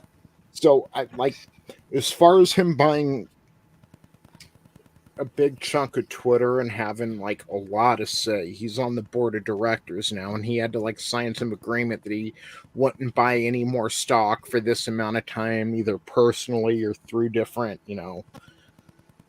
companies or asset management or whatever. So they're going to have to start listening to him. And the CEO of Twitter, that guy who took over for Jack Dorsey, which Jack Dorsey's another something else we could talk about in his tweet the other day, but the CEO of Twitter has already said he's not beholden to the First Amendment of the United States Constitution, and their mission is to stamp out bullying and hate speech. And it's like, well, you better, because this is an American company and you're in America, and America is what made you a millionaire or billionaire or whatever you are by now. And like, how the fuck are you gonna come into our country? He's from India. I don't know his whole story, but I know plenty of people from India who come over here, get an education on our tax dollars, and then fucking take their degree back to India, and we see no return on the investment. But this guy, he's gonna come over here and just... Twitter is more of a public service now. Like, it's so much more than just a private company, number one. But the town square. Yeah, it was the only way we could speak during COVID when everyone was locked down. And who are you to come over here to our fucking country? I mean it, to come over here, and instead of being grateful for all the reasons you wanted to come over here instead of stay at home in the first place, but you're just going to undermine our most fundamental and cherished of rights. Yeah, he Well, that's literally globalism in a nutshell. Yeah, he did what when we have a problem with our computer. It's like, okay, did you restart your computer? Yes, I fixed your problem, and then he hangs up. Yep. Thank you. Come again. Thank you, my come friend. again. Yeah, turn it off and wait 30 seconds, and then turn it back on. Showed me how to fix my toaster on YouTube. No, Awesome shit. I talked to a coworker who is from India, and you want to see somebody who hates Biden more than me? This guy is like, I spent like 20 years of my life, over $30,000. I have a master's degree in engineering, and I had to jump through so many hoops just to become a citizen of this country. Meanwhile, the entire southern border is just like free range. Come on over. It's like, why was it an uphill battle for me, who's an actual contributor to this, to this nation, who wants to be a citizen? Yep. Well, meanwhile, you got people that don't even want to learn the language. No, I know. I've seen something very similar when I was working for this one place called Silgan. This guy, he was from somewhere from one of them Slavic countries, and he said that at that moment he had spent over $300,000 in visas and shit to remain in the country to try to become a citizen, and he was still being denied. Mm-hmm. Yep. Yeah, they put you in a lottery of all things. It's like a what? I know someone who came over here from the lottery thing. He was a former coworker of mine. Really, really, really good guy too. But I'm like, this isn't like maybe 2011. I'm like, I didn't even know we had a lottery. Mm-hmm. Yeah. I'm like, I asked him when he moved here, and he was like, oh, 2006 or whatever, I won the lottery. And I'm like, oh, what are you doing working here? And Yeah. not that lottery. So, yeah, I mean, so the whole point, like, I don't trust any like celebrity or someone I see on Twitter 100% completely, but I kind of have a good feeling about Elon Musk, and for the first time in a long time, it feels like maybe there's some meaningful change coming. Yeah, fingers crossed, man. There's got to be some light at the end of that tunnel. Fingers are crossed. It feels like it's that moment at the end of Rogue One. What is this? Hope. Yeah, for real. I just hope it works out, Like he owns a big chunk, and he's been like, they're saying like the Daily Wire was reporting that he stepped out, or he gave the Babylon Bee a call, who's right now banned until they remove a certain post, which nothing was wrong with it. It's just, look, Tim Pool brings this point up, but what conservatives and leftists consider misgendering is two different things. Mm-hmm. And it's not up to a company it's not up to Twitter to, okay, well, we're going to side with this definition of it. Yep. Yeah. So I agree with that. Yeah. So Elon has been asking questions about it. He's just kind of been gauging the reaction lately on Twitter, doing polls, that kind of stuff. And then those reports came out, or like his SEC filings or whatever came out yesterday showing that, he recently purchased a big chunk of Twitter's stock. So he's just on low key been getting a feel for everything, getting a feel for how people are really thinking and all. Mm-hmm. Have you seen the meme, the reinstate Trump meme? I've seen people say it, but I don't think I've seen the meme. Oh, there's like a little movie clip. It looks like they're trying to launch a rocket or whatever. They're all like, wait for it. And it was like, unblock or unsuspend. And he's like, it's good to be back. Like, yeah. Yeah, because his Truth Social bombed, dude. Like, it's not going to be a thing. Like, there are people who've been sitting on the waiting list at, like, There's a waiting list. We have these. There's been a waiting list. It's like, what the fuck? And they haven't moved up at all. It's just, from what I hear, well, number one, Trump doesn't even use the platform, or at least yet. But, like, from what I understand, there's a lot of people leaving now. Just like, there's too many glitches. Like, they should have just delayed it till they got it right. But They try to do a soft launch or like a Oh, beta. that's never a good thing. Yeah. Yeah, somebody that works in software, there's two bad words or two terms that I absolutely despise. The first one is soft launch, and the second is minimum viable product, or MVP. Those two things will destroy your product. Yeah. Yeah, we can ship it with bugs. It's okay. Yeah, but these are known bugs. Yeah, but they're not game breakers. Yeah, but everybody is going to see these bugs. Yeah, whatever. We'll fix it in patch. Remember, like Fish says, always go hard. It's like the game industry. That's what they're like. We'll just fix it. Yep. And then, Did you see the one from the Washington Post, Tony? What was it? About Elon Musk. It says Elon Musk's Twitter investment could be bad news for free speech. This, of course, is from the Washington Post. Oh, yeah.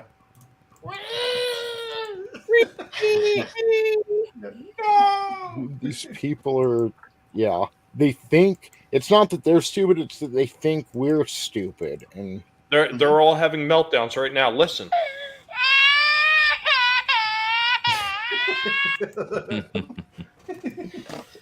You're not wrong. like I don't know what's up with Jack Dorsey. Like, he was looking real weird there. Like, I remember when they were chewing him out in the Senate a couple years ago, still under the Trump presidency. And, you've got Ted Cruz and all them in there just trying to get sound bites, but never actually do anything to fix the problem. He's going to jail. But Jack was kind of just like, I don't care. Like, and just kind of shaking his head or just, no selling everything they said, giving him real short answers. But I know he didn't own. Comment. Yeah. Like, I know he didn't own much of Twitter's stock there in the end. Like, he really didn't have any power. They just brought him back as CEO to be like a face that everyone knew. But it's not like he was in Zuckerberg's position over on Facebook. Like, that's another one that's good. Yeah, I think Zuckerberg's going to do himself in, because like all of his products are just, they lack quality these days. Well, there's one way to destroy a computer. You just put a magnet on it, right? So that's what he'll do. Or he'll pour water on himself. He'll malfunction. No. Well, what we're seeing, He's in the cloud. The danger that Elon Musk is posing by getting in on this is the possibility of letting the cat out of the bag about the fact that they interfered in an election. Like, that's a high crime. Like, that's, you go to jail for a long time. Like, so yeah, that's why I think we're seeing these apologetic exits. Yeah. Well, Dorsey said something else recently too that was on the side of the fucking left, like extreme craziness. Oh, really? Yeah, I forgot what it was. I heard it in passing, but I forgot what it was. I've heard, like, lately he's said a few things, but yeah, I could see that. But he's said a few, like, surprisingly kind of libertarian things too. So, I mean, I don't even know how in touch he really is with all this, because he sure seems like he hasn't given a fuck about much lately. But the whole point of this tweet is just, even he's saying that the internet sucks these days, and he's partially to blame for that. And it's centralization. The internet used to be a million different websites, and now it's you kind of go to one streamlined place, Twitter or Facebook or Instagram, or you go to one kind of aggregate where you can get everything you want, that sources out the websites to you. I'll see stuff from Bounding Into Comics or comicbook.com on my Facebook timeline. Yeah. Compared to in the day you used to go and actually go to the site and you'd have it in your favorites. And, so it's the centralization aspect that kind of sucks, because then, as we all know, the heads of these companies start thinking, well, they know what's best for and what everyone should be viewing, and instead of just letting it be open. Yeah, it's highly controlled now. It's not organic. It's the Ministry of Truth. Yeah. So, like this woman says, decentralization is the way. But I'll tell you why I don't believe in Bitcoin. Now, I believe it's going to do great things. I believe it's going to be worth a lot of money and make a lot of people rich, but they can track every transaction. So I'm just a fan of cash. I mean, they've gotten to the point where they can track every transaction you have right now with your own bank account. So, I mean, at this point, does it even make a difference? Exactly. Well, no, Canada showed us that they can actually shut your money down. Yeah. Like the whole point of Bitcoin was that it was supposed to be anonymous. No, not so much. Yeah.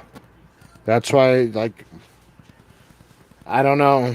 There's something about cash under the bed that, you know, it's at least safe. Protective in other ways. Yeah. Reason why we Asians do that.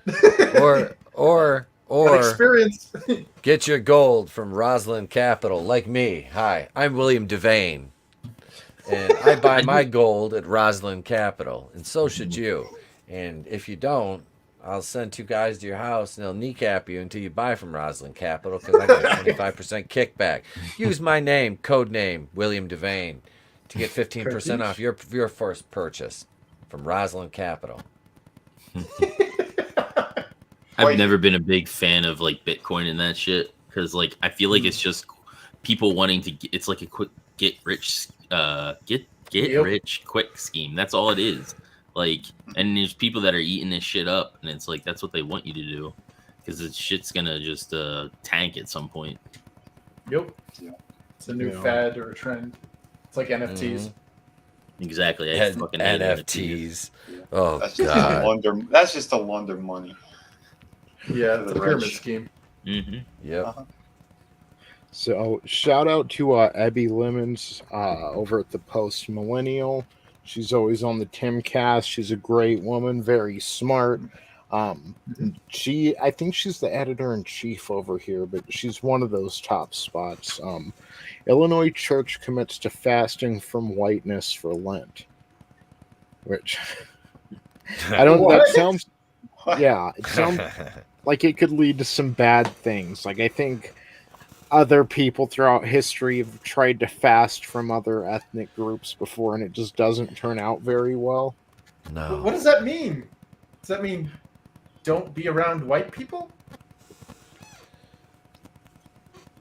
I think it means cut your skin off and don't be white. Okay. Well, yeah, I'm confused. Godspeed, Spider-Man. Church has pledged to avoid musical scores and liturgical contributions in worship services that are written or composed by white people, and committed to fasting from whiteness for Lent. First United Church, don't listen to white people. Illinois. They're giving I bet you can't listen to barely none of it. Yeah, let's check out the video. Turkey. Oh, I didn't share audio. Hold on. Son of a. This is the kind of shit in our churches that pisses me off. Like they're trying to make it where it's the sins of the many should be, the sins of the few. Where it's like white folk aren't a group of people's sin should be laid on one individual person, which is not the case. You should be you're about yourself first and dealing with the sins that you're dealing with, and the and all that. You can pray for your other people and stuff, but if you didn't commit the sin, then there's no reason for you to, have any issues. Yeah. Very well said. Tell that to a leftist. Yeah, I know. Bullshit, Draven. You should feel completely responsible for everything that John Dillinger did all those years ago. See, in the United States, it's always been better that it's better that a guilty person get away than 10 innocent people suffer. But what they do is they think it's better that 10 innocent people suffer rather than let one innocent person get away. Mm-hmm. That's just not our way of doing things. Well, it's they. Oh, sorry. No. they're just lumping us all into the same group. There's no way you can tell me that a Russian person has the same thing in common with, say, a Greek person, or an Italian person, or a French person. Like, this is insane. Mm-hmm. I heard someone say or I read it online not too long ago. Someone saying that if you say the Mediterranean diet is the best, or Mediterranean cuisine is the best for the human diet, whatever it was, that's white supremacy. And someone had replied, like, if you think if you're conflating Mediterraneans with white supremacy, like, what the fuck are you talking about? Yeah, you're done. Jesus. These people are stupid. Hi. I'm straw man. Have we met? That's like after that the shooting or whatever that happened recently, and like I'm looking at this thread and I just see the abysmal ignorance of like all these people. It's like we don't need laws and stuff on this stuff. We need education on this shit. But people are like, oh well, we gotta ban all this stuff. It's like that ain't gonna do shit. Like no. Right. Yeah. And firearms only limit what is it? Collateral damage. I mean, honestly, you can't regulate a bag of shit. And I could drive a van with a bag of shit and some brake fluid, and look what happened to Oklahoma City. Mm-hmm. Yeah. Wait, what about Biden? That's you take away guns and explosives come, and they're a lot more dangerous. Wrong bag of shit. Wrong bag of shit. My bad.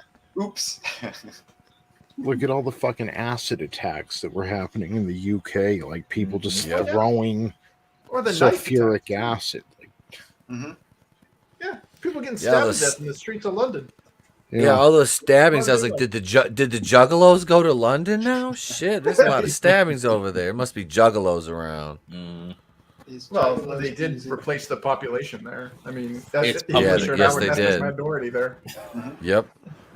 Well, let's listen to this. And, Draven, real quick to touch on your point. It's almost like, you can't control what other people do. So the best you can do as a person is just focus on yourself and trying to be the best person that you can be. But that's supremacist. Yeah, but that still doesn't deter you from like praying for other people's struggles either. But like, yeah, of course, you can't fix everybody else's like sins. You can only fix your own sins. Yeah. Exactly. So let's listen to this wonderful woman preach what God would have wanted. This is what he would want. We're out in Oak Park, Illinois at First United Church, where for Lent, they have decided to fast from whiteness. And they said, this Lent, we build our worship life around the voices of Black people, Indigenous people, and people of color. Excuse me, what? As Christians, we are called to love one another and to create unity in the church by bringing all cultures and communities together. In this case, they have decided to separate the white culture from those around it. We want to be creating unity instead of creating a lot of disunity by separating people based on the color of their skin. We don't want to go back to segregation times. We need to be bringing people together and loving them by creating more unity and not doing things such as fasting from whiteness. And, I think the number one, I agree with her, Avi. I think we all do, but we're out in Oak Park, Illinois. They didn't put a white person up there to say that.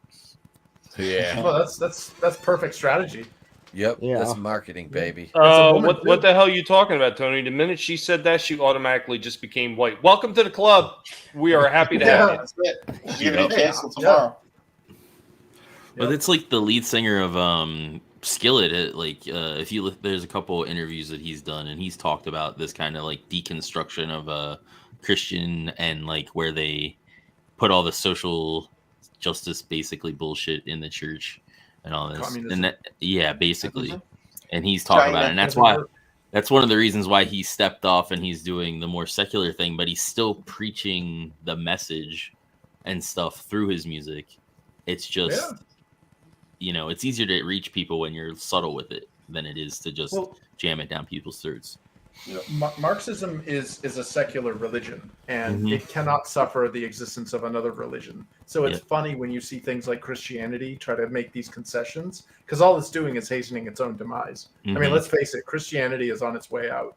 They didn't stand up for themselves. I mean, seriously, look at all the mockery. I mean, Marvel is saying that Jesus was a mutant.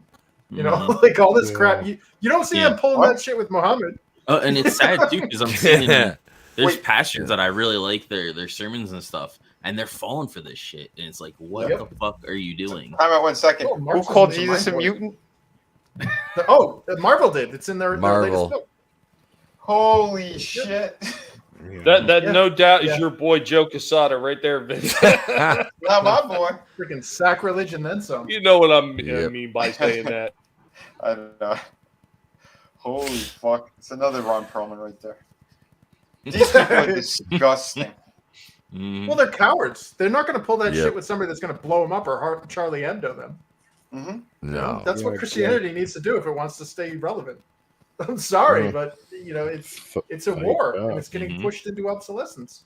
What'd you say earlier, Tommy? Something about bringing back the Templars? Damn straight. Avenge me, brother! Get the flamer. We're gonna have to. Guess I'm the first to go since I'm a vampire. Don't worry, good knowing you, we'll hide you, Draven. We'll hide you because we still need that Air Force, buddy. In the underground piggy railroad. Not in the underground. We're gonna Anne Frank you. We're gonna put you. That's like to hang upside down in the attic.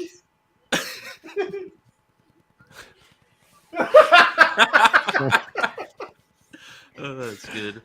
Yes. So, and to touch on, it's perfect timing.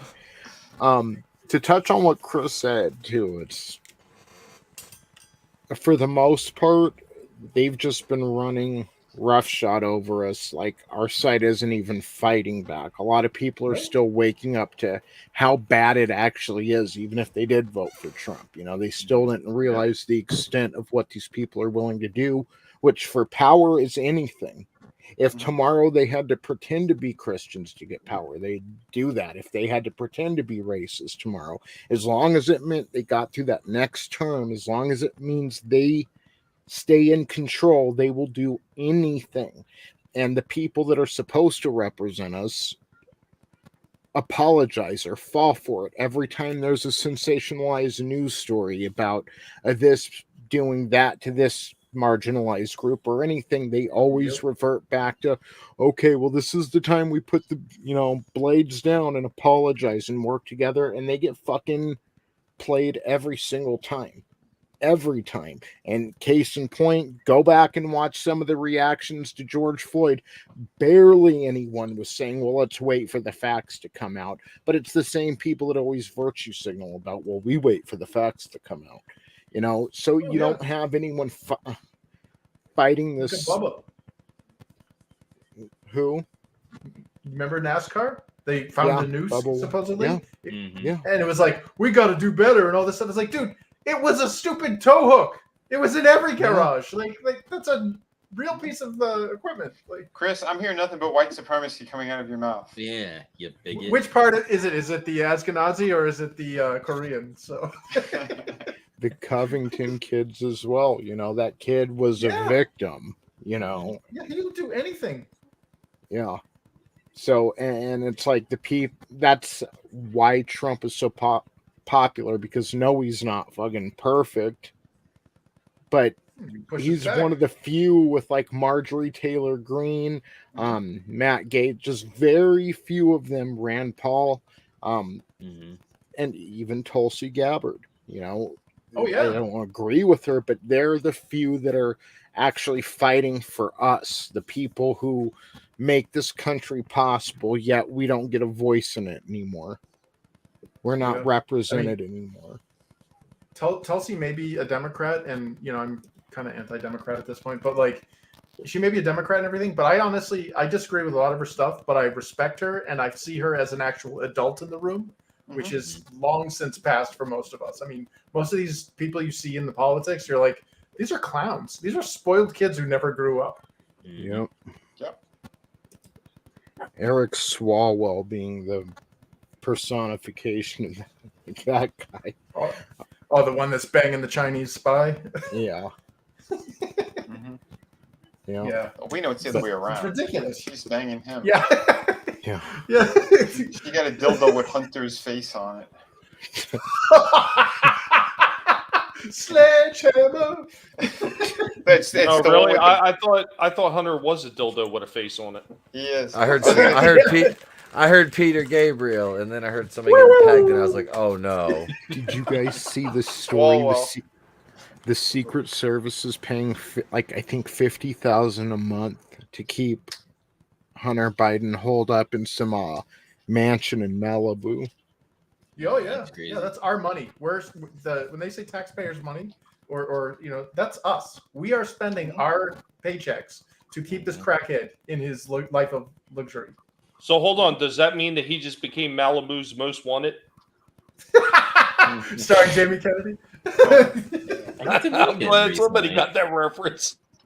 I love that film. It's awesome. I haven't Yeah. seen that movie in ages. Yeah, Oh my and God.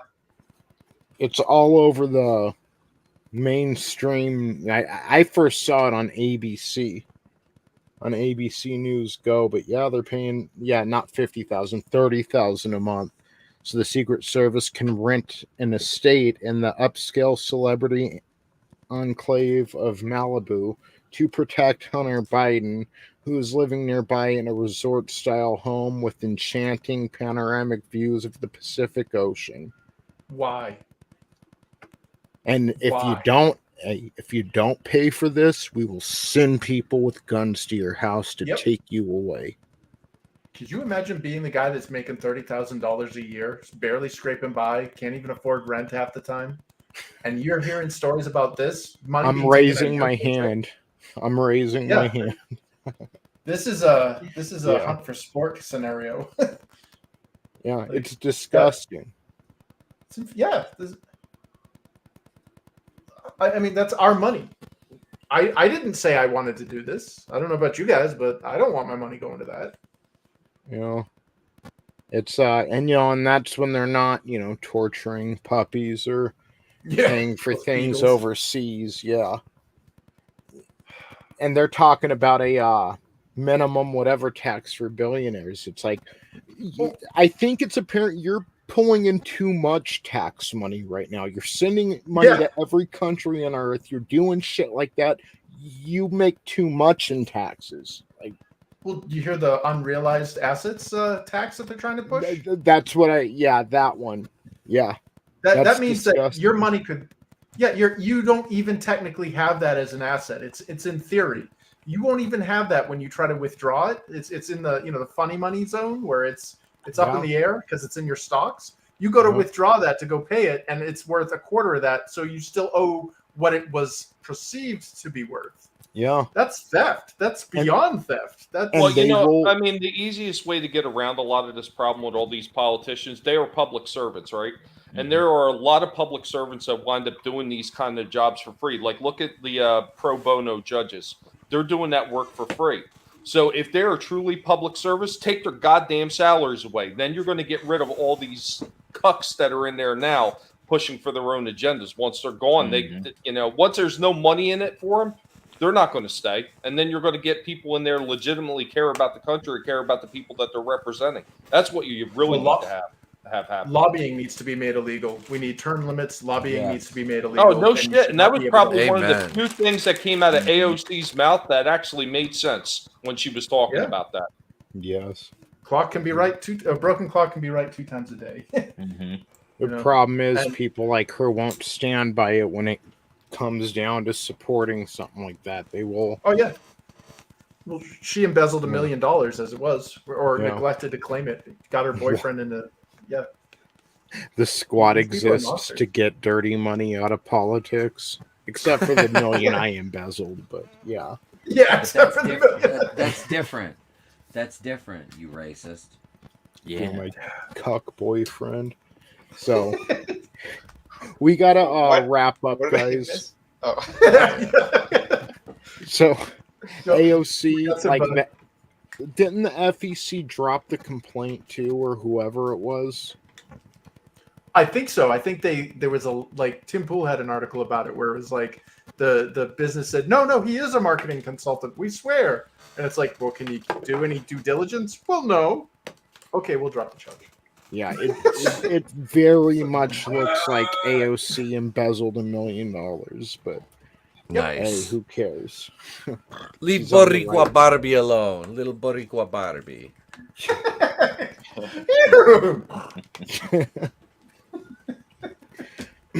Yeah. So I don't know. It's like if Sarah Jessica Parker is a horse, wouldn't that make AOC a burro? Yeah, burrita. She's a burrita, little burro. I won't make the reference I made earlier out of respect for Dominic. Well, why don't you reference why we should go visit your channel, Etep? You should go visit my channel because I'm amazing and I'm funny and pretty and people like me and god damn it, I'm a winner.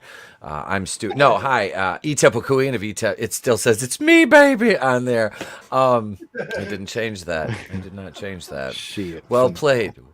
Well played, Fentanyl. Well played indeed. You can find me at the Place to Be Reviews.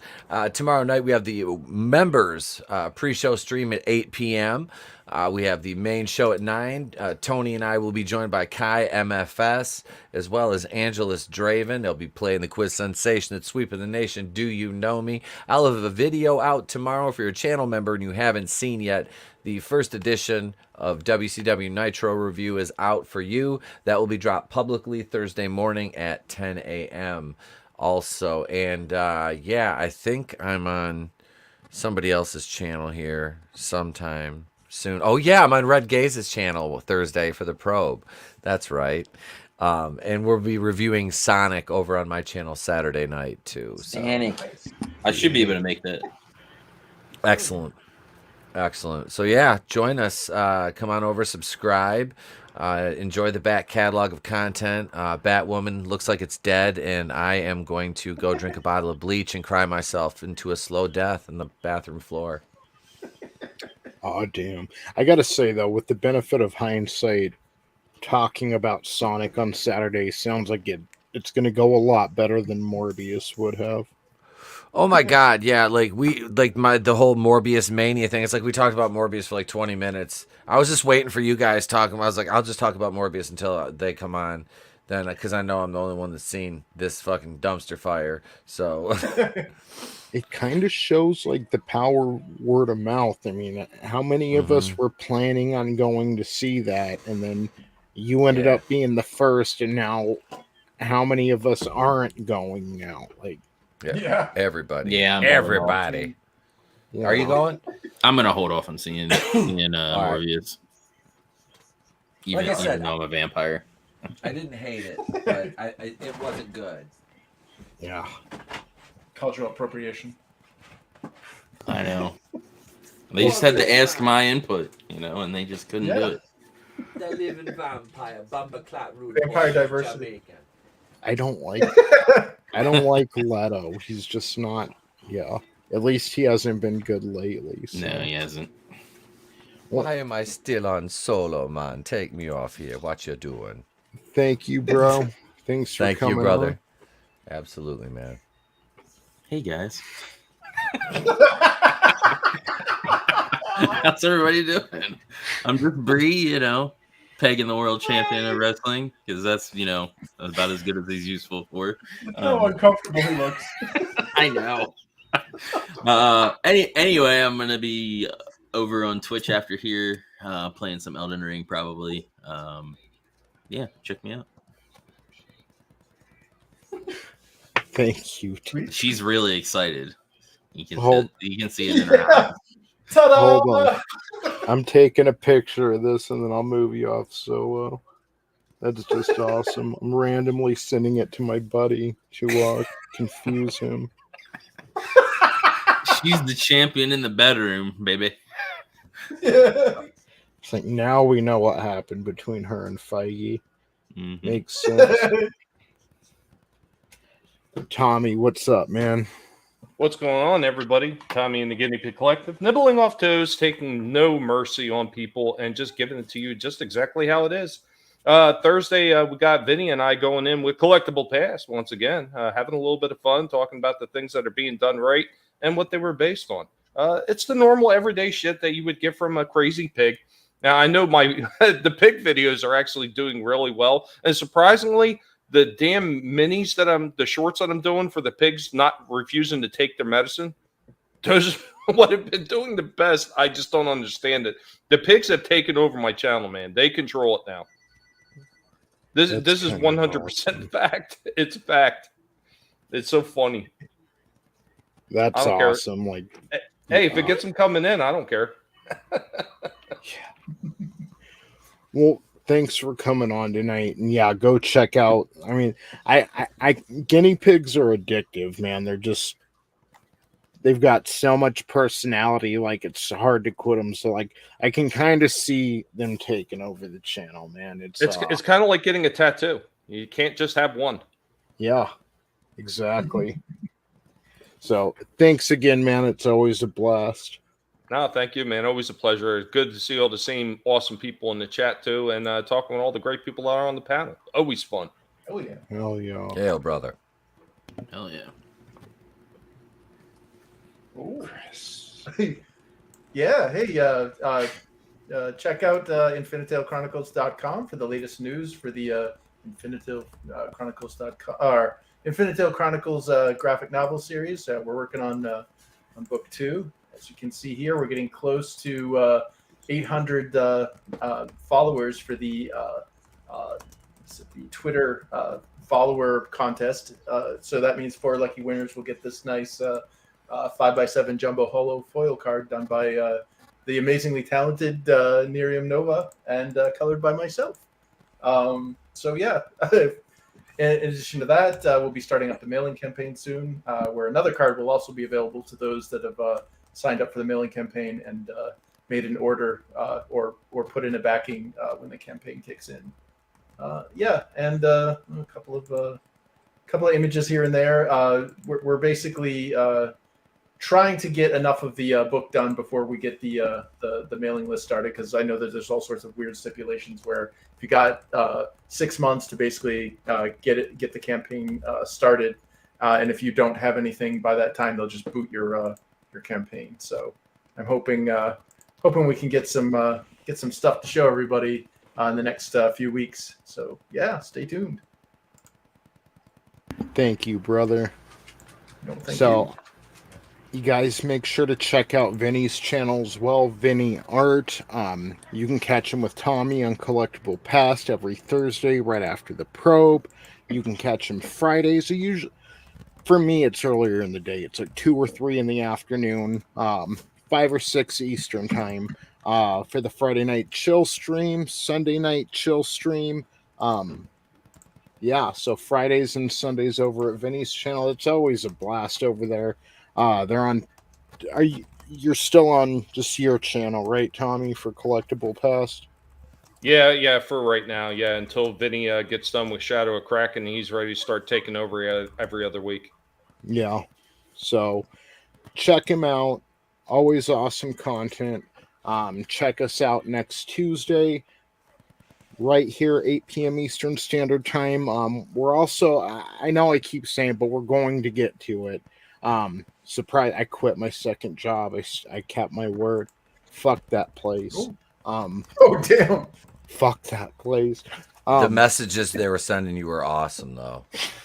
They're so fucking stupid. I'm not okay. I'll just come out and say it. This place was so disorganized. The problem was they couldn't respect my day job's hours, and they kept scheduling me these hours I could not work. You know, and for a lot longer than like we had agreed to in the interview process. But anyway, I was just like, fuck this place, and I just kind of no called, no showed from there. They're so disorganized that they didn't even notice that first night. Like they were like the next day when it would have been the second shift, they're like, hey, where are you at, bro? Like that's funny. So to think they could like maybe stick to the set hours I needed for my work schedule or something, obviously that was hopeless. Point is, I have more time now. We're gonna go back and review like DDP, just single matches. DDP versus Goldberg, or Shawn Michaels versus Undertaker, WrestleMania 25.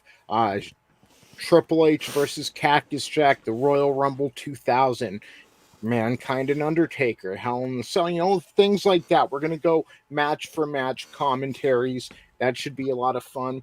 I'm also going to start a show where we're just kind of talking about the universe and maybe, the latest discoveries from James Webb, or maybe we'll talk about the pyramids or just supernatural stuff, stuff that really, those are the best conversations in my opinion. I love to talk about it. The fact that we're all on some rocks spinning around and we don't know how we got here or what we are or where we're at and what the bigger picture is, it always blows my mind. So those are always fun conversations. And yeah, thank you everyone. We'll be back next week. Remember, they are not pop culture. They are agenda. We are pop culture. And we'll see y'all later. Peace. Have a good one. .com. Bye. You bastard.